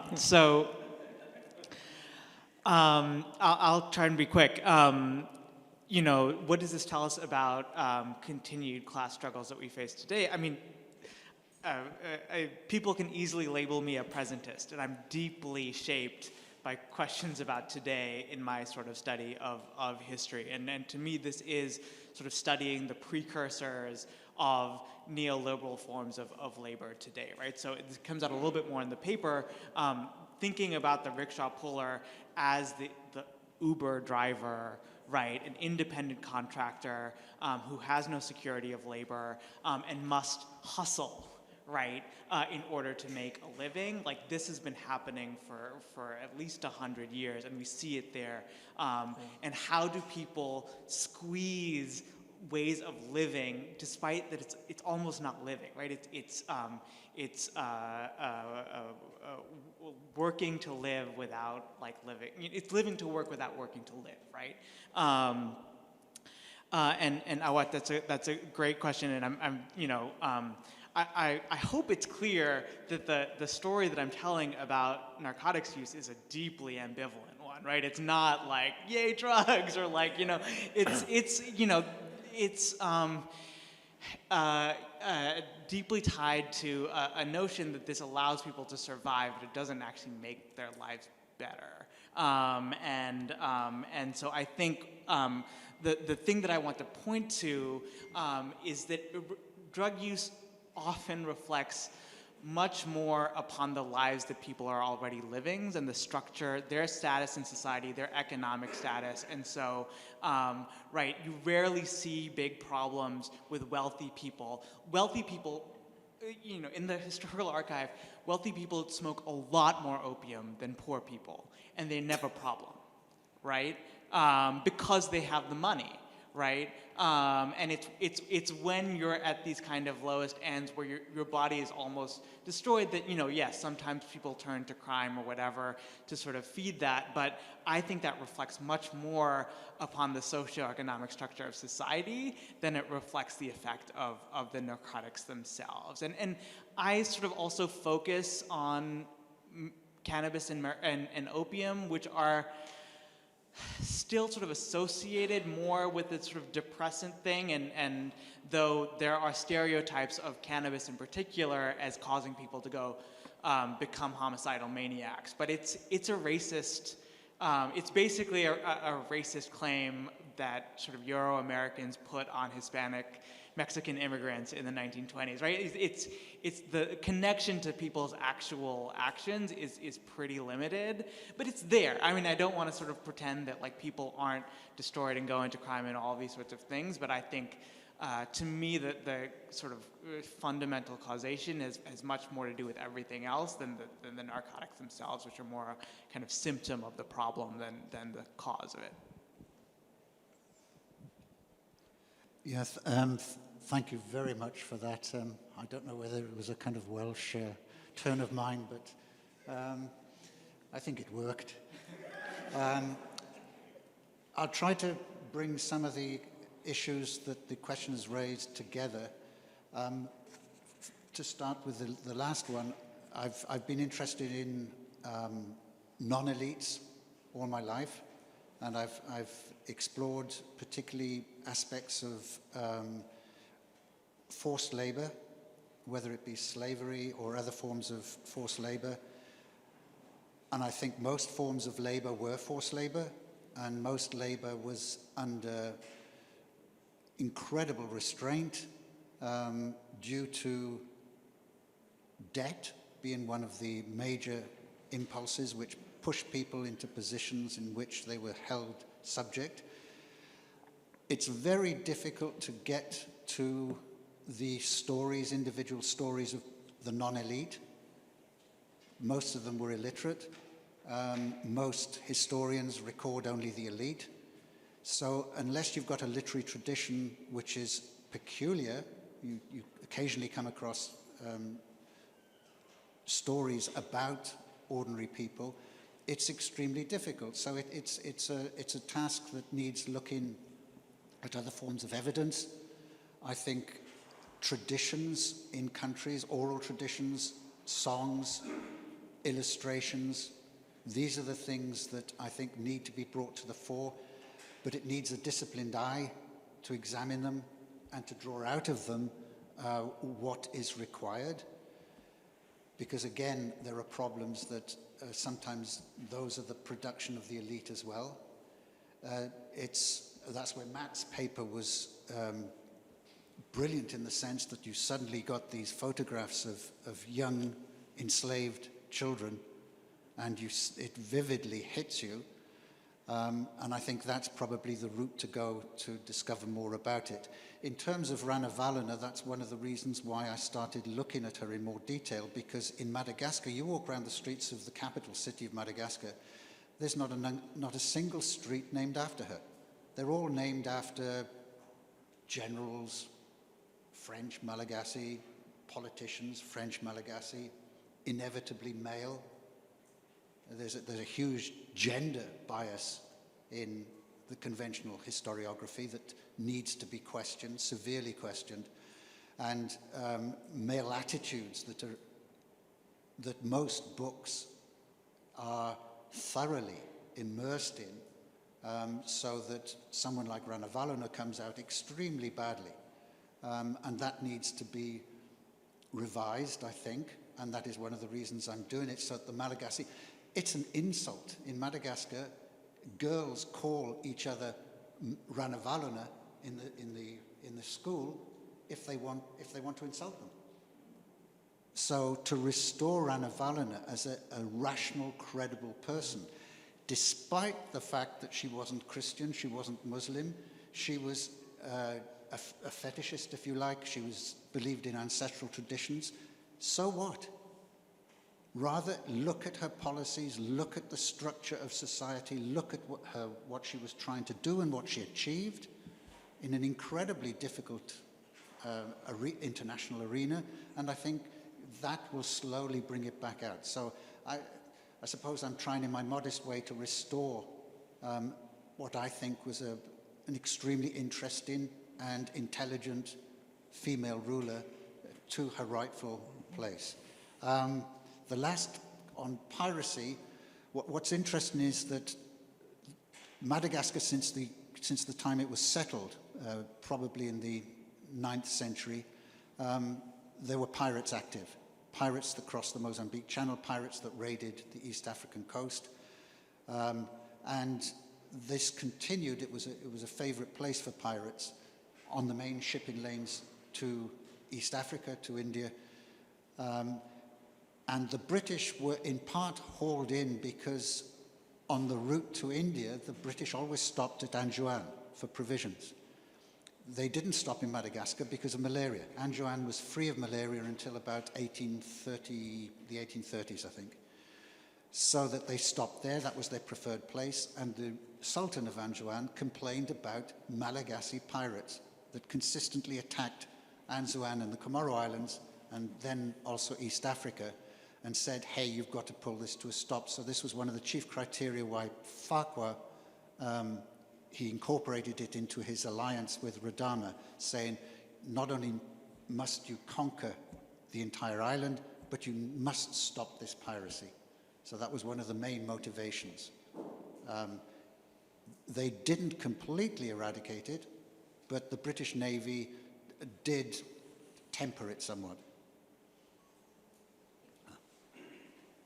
Thank you. So I will respond to the question and the comment. First of all, there is no Europeocentrism because, as far as I know, I didn't speak about Europe. I was speaking about Indian Ocean culture, Africa, and the Gulf. So I think that in the two comments and questions, there is a common ground, the fact that there is a confusion between working on cultural influences and diffusionism. And I know that it's a very sensitive topic because the people think that if you work on cultural influences in the Indian Ocean, you are doing diffusionism. So basically, you are talking about north-south influence or east-west influence. In fact, it is much more complicated than that. It's I try modestly to show in my paper that the fact that you have a Swahili style of architecture, very clear on the coast, from Somalia to Comoros, but you have also a common ground. You have also an Indian Ocean culture or cultures where people share ideas and style. And so as an archaeologist, but also in a modest way as an historian, what we call art history actually, I try to determine, to analyze all these currents, these trends, all over the Indian Ocean, from India to the Gulf, but also to the Arabian Peninsula, Oman, Yemen, and East Africa. But I could go even more further, because when you look at the coral stone architecture, you have coral stone architecture in the Maldives, Sri Lanka, and Southeast Asia. So the situation is much more complicated than the people want to see. Sometimes to time people, they want to reduce ideas and culture in little boxes where you have Africa, Asia, Arabia, Southeast Asia, and people cannot go outside these boxes. So the idea is to deconstruct all these idées reçues that we have about cultures, to look at Africa from a global perspective, because I think that the best service that I can modestly give to Africa and Africans is to put Africa in the big picture in the global world history. And it's a way to do it. Thank you.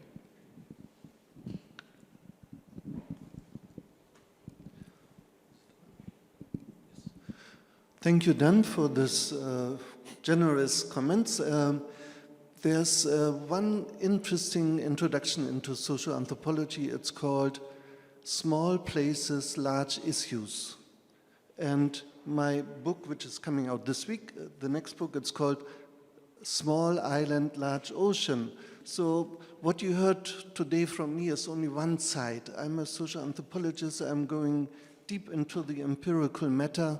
But I also think, what are these small places, small islands, helping us to understand about small issues? And I'm convinced, and this is the thing about anthropology, that we can say something about these large issues like globalization, not although we study small places, but because we do so. It's difficult to convey this in 20 minutes paper, but you've read my paper, that at least I tried to. And this is why I'm also grateful to you that you mentioned students. I can say that all my life I enjoyed teaching. I can say this because I got retired 4 months ago. But teaching was always a pleasure for me, also for egoistic reasons, because when my students didn't understand what I wanted to convey, this was for me a sign that I cannot publish it like this. So it was always a yardstick for me. And I always liked to supervise students. There was one doctoral student on Chagos Island. He was with me from Norway again for 4 years, and he was also doing then these specific studies on Chagos, which is a sad case and which is also a case connected with power. And this is coming to your question. When I was trying to convey a perspective not only against space, but also against flow, arguing that things are jumping and interrupted instead, then this was meant to show that in all this there's a power dimension, that some people can move or can stay at home, whatever you wish, and others can't. And this is why I think, and when you look at things from a point of view from roots and places along these routes, suddenly also questions of state formation, of extension of power. Some people try to conquer space these days. Other people try to have belt and roads and control the hubs on these roads, which is the more intelligent way. I'm not saying that I'm in favor of that, but this is the thing where power and politics come in, and by changing a perspective, you may also get a different glance at what is happening.